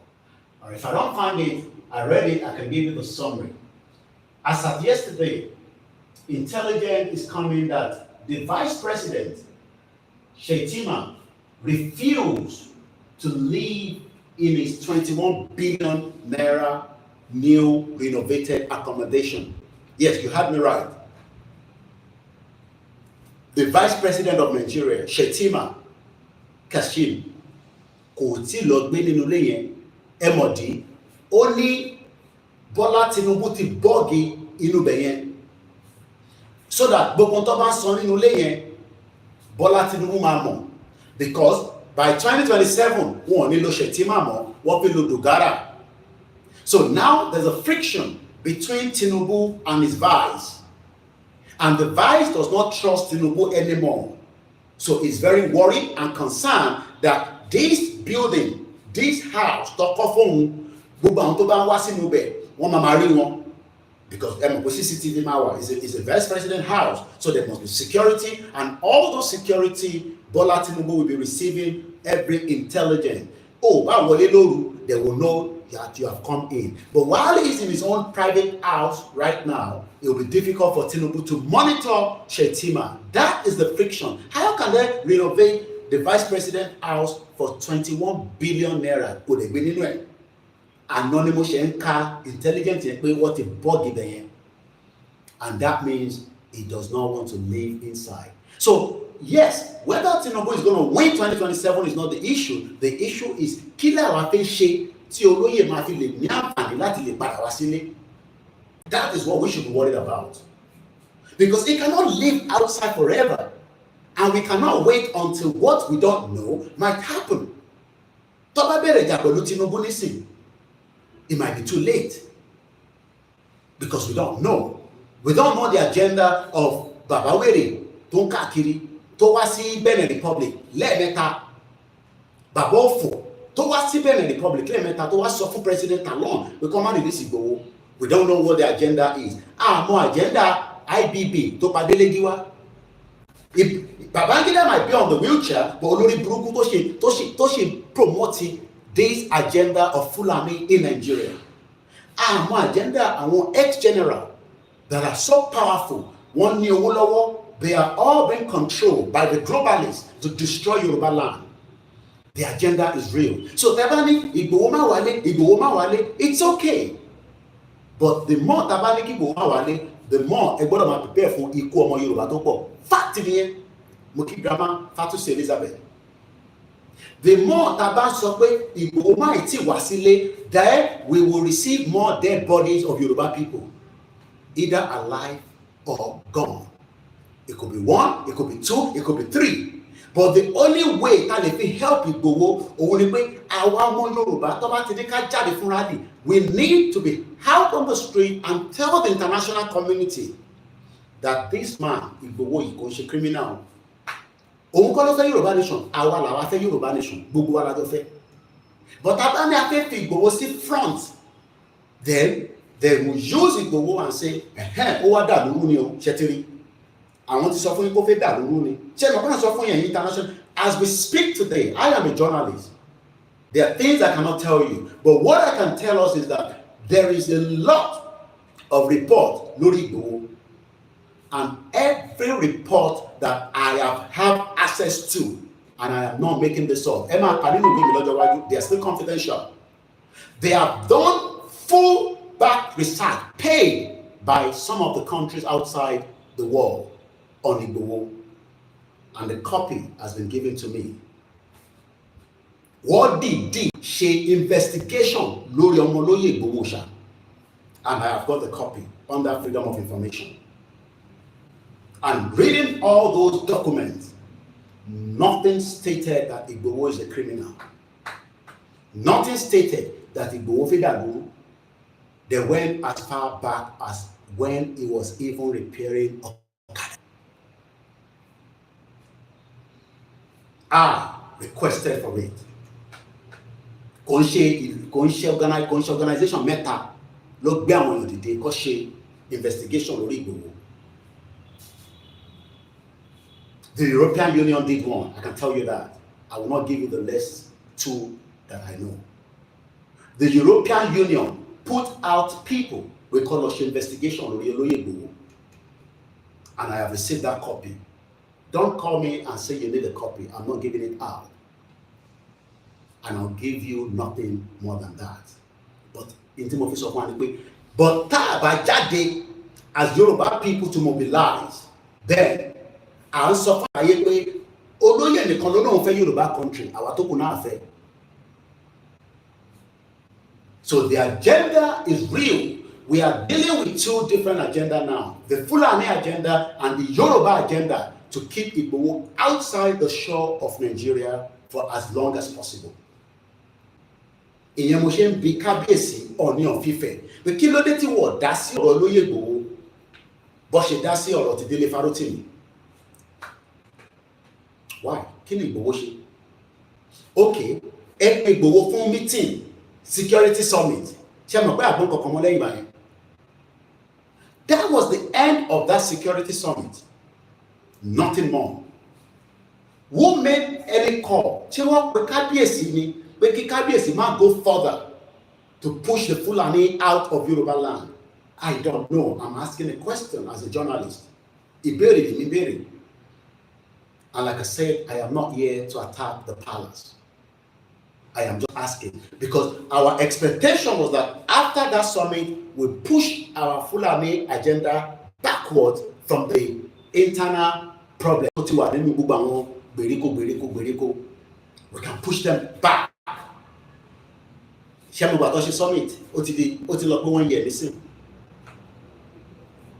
that summit is almost a year now. Maybe they will do another summit. But Iyito Shenye can make a phone call to stop the next action because there was meant to be an action. Up to Bishemba Isoro, which is a communique to Jadi from that summit. We have not received any communique. Igboho spoke, Gani Adams spoke, a lot of people spoke, and that was it.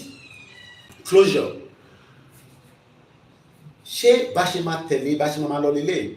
While they are putting my account details out, it's very important that you support this organization. That is very, very important. And you can support. We love you. We appreciate you. Tobatin the account sitter, I am the one that told them that when the program is running, let us put our details out because support. It's easy for you to listen for hours at 1 hour 27 minutes, but sometimes you forgot to support. And even if it's 1,000 naira, 2,000, if you have 10,000 pounds, it's chicken change for a media. Media is not something that is cheap. And we pray that some of you will help. As we speak right now, I have now agreed that we are not going to get any car from anybody. Whatever it takes, I'll push our debate. And that is for the burial. Yeah, they need the Koikimedia to cover event. Media to that's fine. They are people who staff me shot around to Ashola T one lower missing. Cost over 200,000 naira. Must send the whole DSC Taylor. Call him a bachelor. Bishemba was sort of buy missing IT ni motto to my pound one yellow. To buy the TVC. Owó Nigeria kan ní TVC ìlú wa la mọ̀ pé Tinubu ló ní TVC so owó ló fi ṣe TVC ló fi rán ẹ̀ gbogbo la mọ̀ Chinese television we know the agenda ìgbà PDP ló ń jayé gbogbo la mọ̀ Arise PDP ẹ̀yin ọmọ Yorùbá lẹ́ni platform yìí so tabajáde tá ń bẹ̀ wá pé ká jọ kẹ́ ṣàánú wa ká lè tètè rí nǹkan ṣe staff mi tó wá lánàá nísìn there are things that I've instructed them to start working on. Gbogbo àwọn videos tí mo ti ṣe lẹ́yìn ìgbà tí mo ti dé Benin Republic àti àwọn other countries tí mo ti lọ ní Togo àti Cote d'Ivoire, I've handed it over to them so that we can convert it to DVD, CD, the audios. Káwọn èèyàn lè rí gbọ́. But if you don't have the fund to do all these things, we can't do anything. So tẹ́gbọ́n ní ẹni tẹ́ẹ̀fẹ́ fi support, tẹ́ kí Fúlàní pa gbogbo àtọ́gbà yẹn. Èmi náà ní family nílé, ẹni tó bá pa fọ́pa, tó bá ti pa wá dẹ̀ gbogbo akúkú bọ́ tatán. Bí olóyè nìkan ni problem tó wà nílẹ̀ ni àbí gbogbo wa. Ọ̀rọ̀ tó wà nílẹ̀ yóò ṣòro ká máa mọ́ ní kékeré rárá. We are in danger and we need to keep their awareness. Our mobilization team ti wà. Ó ti dá sílẹ̀. London Adigun. Kí ló ń pè ní mobilization? Mobilize. We got to mobilize the people. Not to go and give them money, but we got to prepare the mobilization. Bí rally ṣe fẹ́ jáde nísìn, ó yẹ káwọn ọ̀nà ti máa rí pósítà káàkiri. support the YSDM. Ẹ dáwó síbẹ̀. Bẹ́ẹ̀ bá dáwó síbẹ̀, tí Fúlàní bá pa gbogbo akópa gbogbo àná, that's fine. Ẹ tí Fúlàní bá pa, ó lè bu àníyẹn, àwa tá a bá kó àmà bá ṣẹ́ lọ. Ẹni tí economy Nàìjíríà bá pa, ó lè bu àníyẹn, àwa tó kó àmà bá ṣẹ́ lọ. But the quicker tá a bá stop it, the better for every one of us. But tá a bá ní kó kàn wá, it's okay. You think that the politician doesn't have the agenda? The agenda is to go for 2027 and continue to deceive millions of Yoruba people. Mo kí àwọn GR1. So, ọ̀rọ̀ tó wà nílẹ̀ yóò ṣọ̀rọ̀ kékeré lára. Ọ̀rọ̀ tó wúwo gan ni. But it seems that we are all taking it for joke. Let's go back again to this man. Mo kí our Grace Olúṣọ̀tọ̀. The government is part and parcel of the killers. That's big. Yes. Okay. How will the government just say, oh, it is revenge killing and so on? Then you leave it there. Oh, because it is revenge killing and so on and so forth.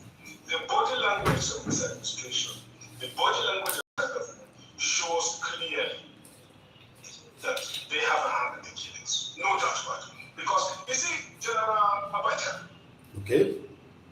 and people don't give him his due.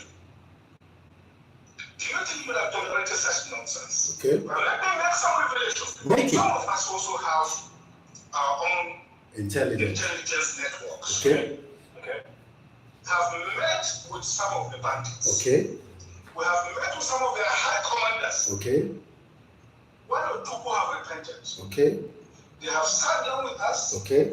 not once, Okay? not twice. Okay? They told us that one of the northern governors is the commander of Boko Haram in Nigeria. Boko Haram. And we cannot stress enough to say thank you so much for it, even as little Emma Bashelo. If I get the car, I will come up and say Atini. But as I speak to us today, events Emma Cheleni on the 27th, and when I got along on the 26th, Bishemba was sort of by àìtí ní mọ́tò tó máa gbé àwọn tíìmù wa lọ. Okay, bí àwọn èèyàn ní mọ́tò, mo ti ní kọ́ ọmọ yẹn lọ wá mọ́tò tó máa gbé wọn lọ at least as small as 10 passenger car or 18. Ó dẹ̀ gbọ́dọ̀ gbé wọn lọ, á gbé wọn padà wá. That means we will have the vehicles there for 3 days because they will still be moving in between as well. So mo kí gbogbo alẹ́ kan sí àdúrà wa gbà àmì ṣe lásán. And the bandits are one and something. They have a sophisticated network. During this lockdown, their planes were moving up and down as though there was no lockdown. Moving ammunitions, moving logistics, moving money, and distributing them in different parts of the country. They're already in the south, in the rainforest of the south. They're everywhere. Okay? They told us that when they finish this rural killings, the rural killing is already finished.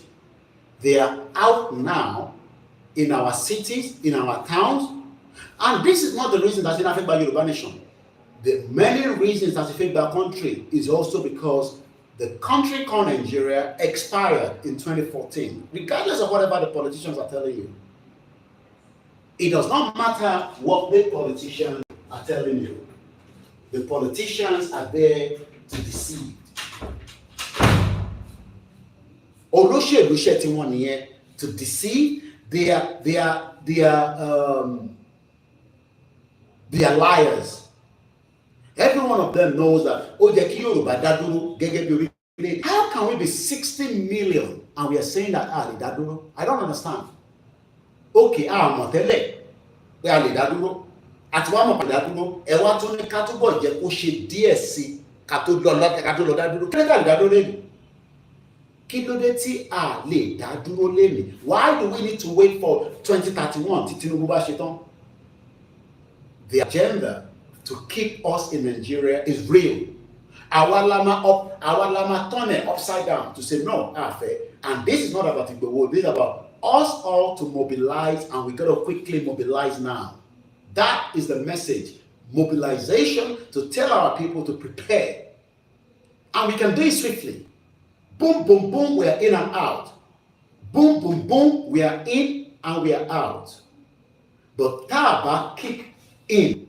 Láti kick one out. The agenda is coming. Mo kí bàbá mi Abe Bello Bebo, mo kí gbogbo ọmọ Yorùbá lẹ́ẹ̀kan sí tó ń wò wá. Ẹ kò gbọ́wọ́lé share button, kò cost anything, free nìyẹn. Nobody will promote you if we cannot promote ourselves. The agenda is real. Igbo agenda is real on Yoruba land. One agenda, and we got to stop the agenda as well. Hausa agenda is real. Fulani agenda is real. British agenda is ìyẹn peleke. Àwọn yẹn mọ̀ pé ìran ọmọ aládé gidi ni wá.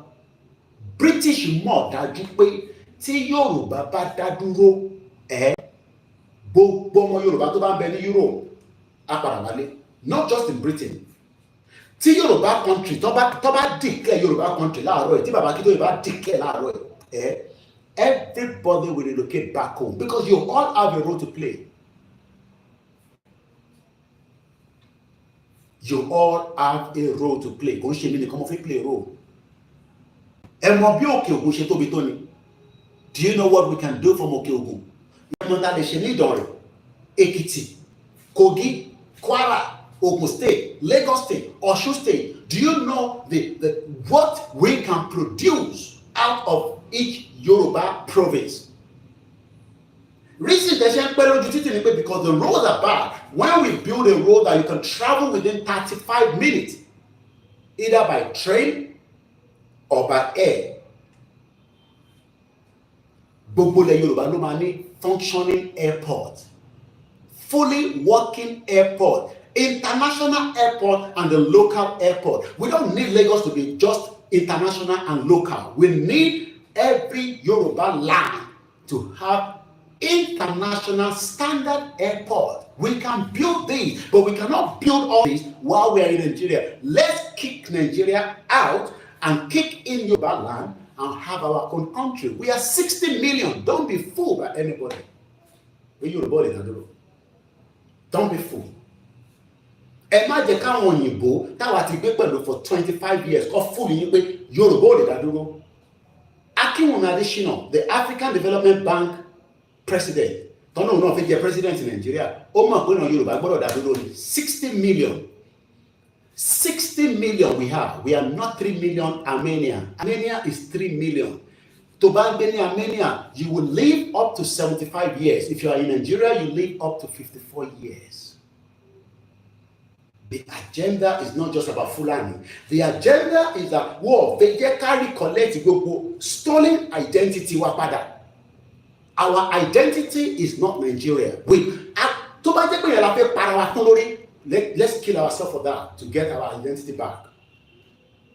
Because tá a bá rí identity wa gbà padà, we would all suffer the consequence if we're not suffering it now. If it is just to take back our identity, it is worth every struggle that we are fighting for today. But it's not going to come easy. But we can mobilize. Mobilize our people in every part of Yoruba land and tell them that ìdí tó ṣe ṣoríire nínú Nàìjíríà torí wọ́n ti gba identity ẹ̀. Your pastor will never tell you this. Your imam will not tell you this. This is what I should be preaching. Wọ́n ti gba identity wa, wọ́n ti jàgbá, wọ́n gbà kúrò lọ́wọ́ wa. Báwo ni Britain ṣe lè wà powerful jù lẹ Yorùbá lọ? Kí ni Britain ní? They have nothing. They have nothing. But we must take our stolen identity. Mo gbọ́ pé President Talon ó lọ sí France. Ó ní gbogbo èrè tó bá jí kó ní Benin Republic kọ́kọ́ padà wá. Ọ̀nà tí kò dé o. Gbogbo stolen èrè tó wà ní Paris, anywhere in France, ó ní kó máa kó bọ̀. Do you know how many stolen artifacts the British jí? Do you know that Britain destroyed Benin Kingdom? What destroyed? Even as they destroyed, when the watching lórí satellite lókè, they can still see the wall, the Benin wall. Britain destroyed gbogbo ẹ̀. Tó bá náà tó wicked jù, tó wicked tó ṣe jàmbá sílẹ̀ Yorùbá, They are Britain. I lived with them for 25 years. Tó bá náwọn tí wọ́n fi wàhálà tí wọ́n kó bá wa tí a fi ń struggle lẹ́yìn Britain ni wọ́n destroy Awólọ́wọ̀, wọ́n fi destroy àwa tó kù, a gbọ́dọ̀ reject it.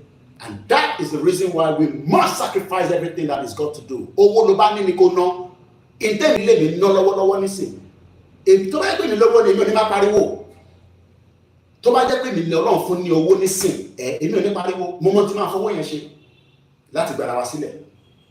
Àwọn olóṣèlú tó ní owó lọ́wọ́ wọ́n refuse kí a ṣoríire because wọ́n mọ̀ pé tá a bá ti gbálẹ̀ Yorùbá gbogbo in tó ń ṣẹlẹ̀ nílẹ̀ Yorùbá ò ní ṣẹlẹ̀. Wọ́n expect kí ọkọ ya kó wá dá sọ kí ni kọ́kọ́ ya pẹ̀lú life tiẹ̀. You can see the children how they are enjoying life. Wọ́n expect àwọn ọmọ olówó tó jẹ́ àwọn ọmọ Yorùbá kó dá sọ̀rọ̀ tó wà nílẹ̀. Kò sí tó kàn wọ́n. Kò sí èyí tó pa ayé tiwọn pẹ̀lú ayé tiwa because àwọn òríra wọn fún struggle tá ń jà ẹ̀.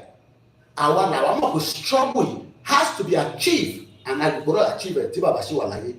Bàbá wa kọ́nà túbọ̀ rẹ̀ kí bàbá yẹn pẹ́ 90 ò kì í ṣe ọmọ kékeré. It's just the grace of the God. 90 kò kì í ṣe ọmọ ọdún kékeré 90. The grace of God.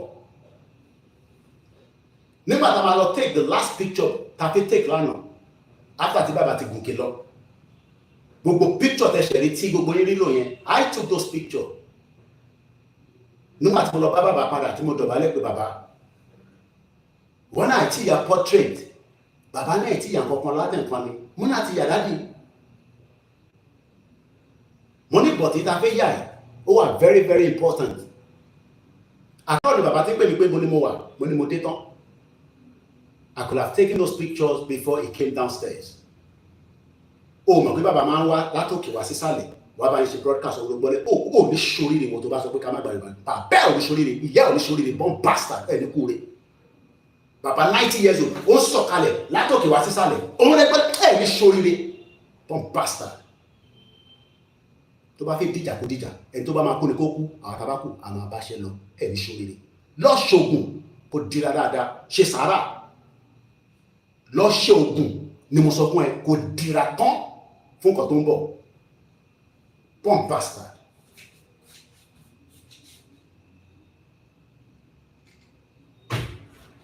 They will move to phase 2. The phase 2 is they will go into the urban cities, going from house to house, killing prominent people. I can tell you, this is the game plan. By 2022, they want to start a civil war in Nigeria. Only by 2022 they want to start a civil war in Nigeria. Are we not at war? This is Logo Ẹ̀gbọ́n tí bàbá yìí sọ. Former Àmọ̀tẹ́kùn chairman ẹ̀jẹ̀ ká sọ̀rọ̀ bàbá yìí. Brigadier Kunle Togun retired. Listen to what he has to say. And I was shouting.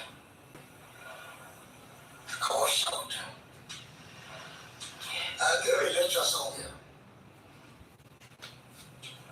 And I quoted that passion. He said, you are fighting security. Okay. And it lasts more than 4 weeks. Okay. The government is behind it. So Nigerian government is involved. So, that's very good. Okay, brother. The government was behind influx of that aspect into the second part. When you say Fulani herdsmen, men with cow, they call them Fulani herdsmen. Some of them don't even have cows. Some of them don't even have cows. Mo kí ọkọ ya Fọláyan báńkì gbogbo group yín. Gbogbo ẹ̀yin tẹ́ bá need the first bank account mi. Ẹ béèrè. Ẹ̀yin tẹ́ bá ní account wa lọ́wọ́. Ẹ máa jù síbẹ̀ £1, £2. Bówó ṣe ń wọlé ló ń jáde lánàá. But it's never gonna be enough. The little that we gbà lánàá àti push it out. Ṣé tailor tó fẹ́ ránṣọ nísìnyí máa sọ fún tailor pé kó máa ránṣọ rẹ pé kò sówó. Mo ti ní káwọn ọmọ yẹn lọ wá mọ́tò nísìnyí. Tábà ti rẹ̀ tí ó lè ní spare car. Talent. Kò yẹ pé káà kan náà máa tó wa. But at least àwọn tó máa gbéra látẹ̀kù. If not, àníkọ́ lọ́wọ́ mọ́tò is not the end of the world. But one thing is that everybody needs to play a role. Andro de Igboho òun kọ́ ni Andro de o àwa ni ká lọ mobilize ara wa ká prepare ara wa kí olóyè lè dùnnú pé yes lóòótọ́ àwọn ọmọ Yorùbá ṣe tán and everybody whatever role article lẹ́mọ̀ kọ ni ẹ máa kọ voice note lẹ́mọ̀ ṣe ni we must continue to shout that Tinubu must divide Nigeria. That is the slogan. Tinubu divide Nigeria. The end of Nigeria lawa. Britain doesn't want Nigeria to divide. Britain does not want Nigeria to divide. Not now. Why? I don't know. Don't ask me. But Britain does not want Nigeria to be divided as we speak right now. Ẹni tó mú Nnamdi Kanu mọ́lẹ̀ àti Simon Ekpa, Britain ló wà behind it. The agenda, Simon Ekpa àti Nnamdi Kanu tó mú mọ́lẹ̀, Britain gangan ló wà behind it.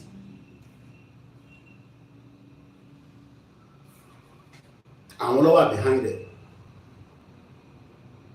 Ẹnà ní gbọ́dọ̀ wà. Bóun sókè, bàbá wa. But they are coming fully armed. Fully armed. They are coming fully armed. And we are here and sọ pé ká lọ mobilize. Àwọn kan tún sọ pé wọ́n fi owó mobilization. A ní ká lọ mobilize. Ká bẹ̀rẹ̀ sí tẹ gbogbo poster, ká lẹ̀ sí gbogbo Lagos State. Ká sọ fún wọn pé à ń bọ̀ fún rally. Come prepare. Let them know that we are coming. Money mi ń bọ̀. I'll be there. I will be on the ground as a journalist. Mo ń bọ̀. I talk to myself. I am not speaking on behalf of any media. Media tó bá fi wálé kó máa bọ̀. Bọ̀ pé mi ò ní wá nínú rally yẹn lọ́lẹ̀ pa. Àjọ máa wà nínú rally yẹn ni. Ìwọ ni kó lọ múra sílẹ̀ dáadáa. Gẹ́gẹ́ bí ọmọ Yorùbá. And don't be deceived that somebody is coming to help you from abroad. Ẹ̀yin tẹ́ wà nílé. Kò sẹ́ni kankan tó wà lábroad yẹn. Ìtọ́ lè fi help yín ni pé kó mobilize fún yín. Ẹni tó bá lè struggle pé kó bẹ́ẹ̀ ṣe fìlà.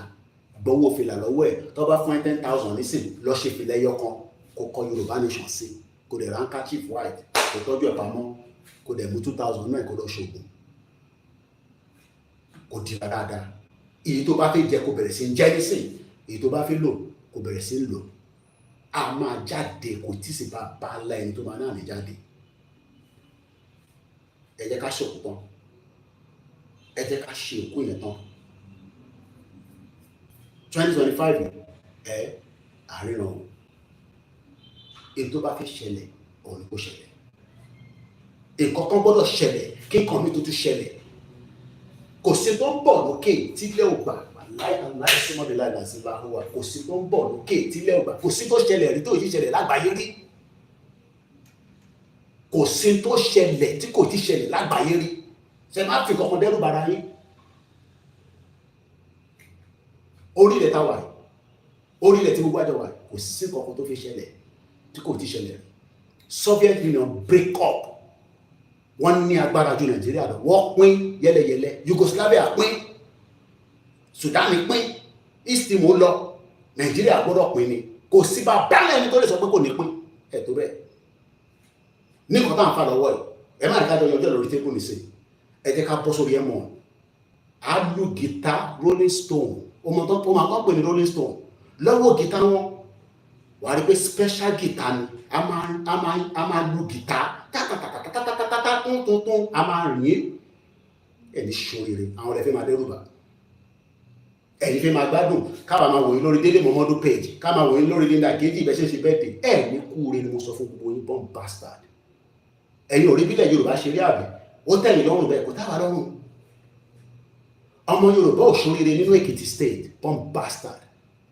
ẹ̀rọ ọmọ tó fẹ́ fi àbúrò ẹ̀ ọmọ 6 years ó fẹ́ fi ṣògùn owó ẹ̀ ní ṣoríire gbogbo ìjọba ní ká má kúrò ní Nàìjíríà bomb bastard ó fẹ́ fi ọmọ 6 years old àbúrò ẹ̀ ó mú lọ sọ́dọ̀ babaláwo pé kó fi ṣògùn owó fóun ọdẹ fún mi option pé tó bá fọmọ ìṣògùn owó ọmọ yóò ní gbádùn mọ́ ó wá ń bí ó ní ọmọ àmà tọ́jú ẹ̀ nígbà tó bá ti fi ṣògùn owó tán tọmọ yẹn bá ń sick tọmọ yẹn bá ṣe ń sick ló máa lówó bomb bastard country ṣókùn owó náà ṣe ní India tó fi ń lówó ògùn owó náà ṣe ní Amẹ́ríkà tó fi ń lówó iṣẹ́ là ń ṣe kura ìyá wa Tómilọ́lá Agnes mo bá wọn dúpẹ́ mo bá wọn yọ̀ wọ́n ṣe pass exam wọn kan tó ń ṣe ní Amẹ́ríkà bí àwọn nursing kìíní kan fífi upgrade owó gan wọ̀ fún ẹ láti joy but at least wọ́n ti ṣe kí ni tọ́ba gbà wọ́n níbi iṣẹ́ nísìn ó lè jẹ́ bí 6 figure bí ọ̀rẹ́ mi ọmọ Amẹ́ríkánà ọmọ Yorùbá mo náà mọ̀ yẹn wá sí ó ná $10,000 ọjọ́ mẹ́wàá ló wá ṣe ní Nàìjíríà ó pè mí nígbà tó dé Amẹ́ríkà ó ní àgbọ̀dọ̀ stop níta gbé dání ó ní òun ní owó òun ò gbádùn Nàìjíríà ó lò sí ìwọ tó ò ní kúure ìwọ tó lówó lọ́wọ́ ọmọ àlè èèyàn wá láti Amẹ́ríkà ó ná 10,000 ló ná mo bẹ̀ má bínú wọn ní jẹ́ kí fídíò yẹn dúró mo mọ̀ fún ma yọ lórí Facebook mo mọ̀ fi síbẹ̀ ni fídíò ẹni tí Fúlàní ṣá wọ́n ti yọ lórí Facebook àwọn olùlọ́sì ó kù díẹ̀ fún gbogbo wa ó kù díẹ̀ ẹ má ẹ̀ka lọ dira dáadáa wọ́n ti yọ mo mọ̀ fún ma yọ because wọ́n fẹ́ràn fídíò bẹ́ẹ̀ yẹn only we remove something you posted it looks like something you posted doesn't follow our community standard mo mọ̀ fi síbẹ̀ ni àwọn ẹ̀ la máa dúró dè sáwọn olórí burúkú ilé la máa dúró dè má lọ dira dáadáa ògùn pa ẹ́ kò díẹ̀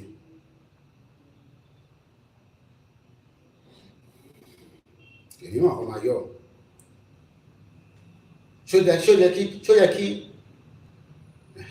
we added restriction to your account you can't start or join calls you can't use group call títí di February from February ó dọ̀là ká tó lè ṣe ní ti jẹ restriction táwọn yẹn la máa dún ẹ̀ ní ṣoríire gbogbo àwọn ilé ìwà jẹba bàmọ yóò yá ẹ jẹ́ ká kọ́kọ́ délé ìrírí tọ́nà ẹ̀rí bá ṣe ń dì pẹ̀lú gbogbo wa pé Fúlàní pa wá à ń gbé sórí Facebook wọ́n yọ kúrò ṣẹ́rí reason tí mo ṣe máa ń wà very very upset because I know their agenda ẹ̀rí wọ́n ti gbọ́n jáde ó wá restrict wa no problem ẹ̀mẹ́ ní kọ́kọ́ ajá wa àwọn ọ̀nà ibi kankan orí ilẹ̀ wa láti fẹ́ gba inú kúkú lọ gba Amẹ́ríkà mo lè gba Britain ẹ̀yin ní kẹ́ ràn wá lọ́wọ́ ẹran gbogbo ọmọ Yorùbá lè ṣàn lọ́wọ́ fáwọn àta serious àfi lọ kò sáwọn tó stọ̀ serious gbogbo ìkẹ́ lọ́wọ́ any program mo sọ fún yín the fight is on Yorùbá land orí ilẹ̀ láti máa gbalẹ̀ wa kò ń ṣe Benin Republic kò ń ṣe Togo ilẹ̀ Yorùbá land ibẹ̀ gangan láti máa gba country yẹn so it is more for us to work hard ẹ jẹ́ máa lọ mo kí gbogbo ẹlẹ́ǹkan sí thank you so much for watching mo kí gbogbo ọmọ Yorùbá kòsìkì láti máa lọ bínú àsọkàn tó tẹ̀lé kí n sọ so mo gbogbo èèyàn wa lọ́tún lọ́sì mo ti làágùn dáadáa mo like Africa gan mo like Africa ẹ̀yin tẹ́ bá need account mi ẹ bèrè ẹ fún wa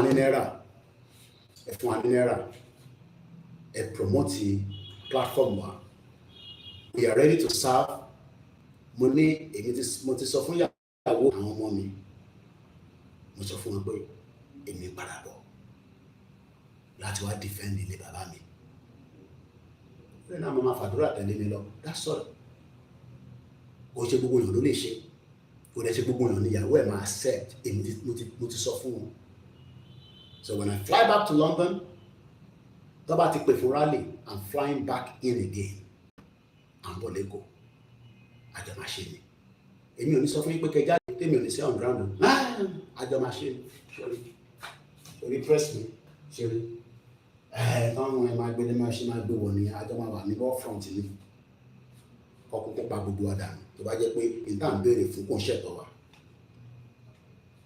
kọ́ ṣe jàǹbá fún wa àwọn àyìn Rolling Stone guitar àgbèwọ̀rí M1 ní ogun ọ̀bí tẹ́ M1 wà Brent Cross tó máa gbà wọlé àwa di gbogbo ẹ̀ pa àdìsọ ní bẹ́ẹ̀ lọ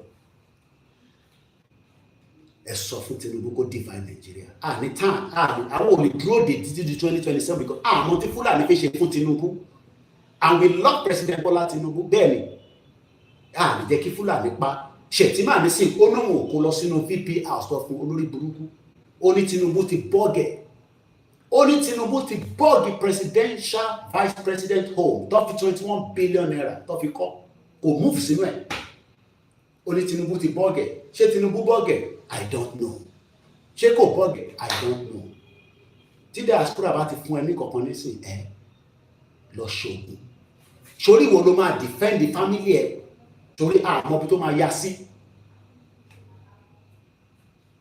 kò yẹ nísìn lọ dira dáadáa gbogbo tó bá mọ̀ lọ dira gidi dira ni mo sọ fún ẹ má jẹ́ kẹ́ni kankan fúnlẹ̀ pé ọmọ Yorùbá ni wá ewé àti egbò àwa la ní lè dá fáwọn òyìnbó àwa la ní ewé àti egbò ní tó bá lè lò sára lọ lò for your own protection so mo kí gbogbo alẹ́ nǹkan sí Lagos for show mo kí ẹ brother mi mo kí gbogbo ẹni tẹ́ wà ní inú ọjà tẹ́tí tajà tẹ́ ń struggle ọ̀nà àfi ṣe gbogbo àjọ délẹ̀ lérí but ìyá lọ́jà bàbá lọ́jà a máa jáde o fún rally a máa jáde a lè máa jáde dáadáa kò lè ṣọjọ́ kan kò ṣọjọ́ méjì àwọn ṣe mọ̀ nàndà ẹ lọ dira ẹ jẹ́ ká parí òkú kí bàbá wa kí tó yè kó sọ déètì fún wa tó bá ti mú déètì o ní láti tún dúró kankan mọ́ just prepare your mind mo kí mọ̀ sí mi lẹ́ǹkan sí mo kí gbogbo ọmọ Yorùbá wherever you are watching me my name hasn't changed it's OLAYOMI KOIKI gbogbo ilẹ̀ ní nọ́mbà mi lọ́wọ́ gbogbo ìmọ̀ràn tẹ́ ń fún wa advice we're taking it but nobody call me and say má lọ Nàìjíríà tí rally bá bẹ̀rẹ̀ keep that to yourself àdúrà ní kẹfì ràn wá lọ́wọ́ pé kí n má lọ rally yẹn gbàgbà kò sí nǹkan kan tẹ̀lé sọ sí yẹn I will be on the ground mo ní sọ jù bẹ́ẹ̀ lọ have a very good afternoon.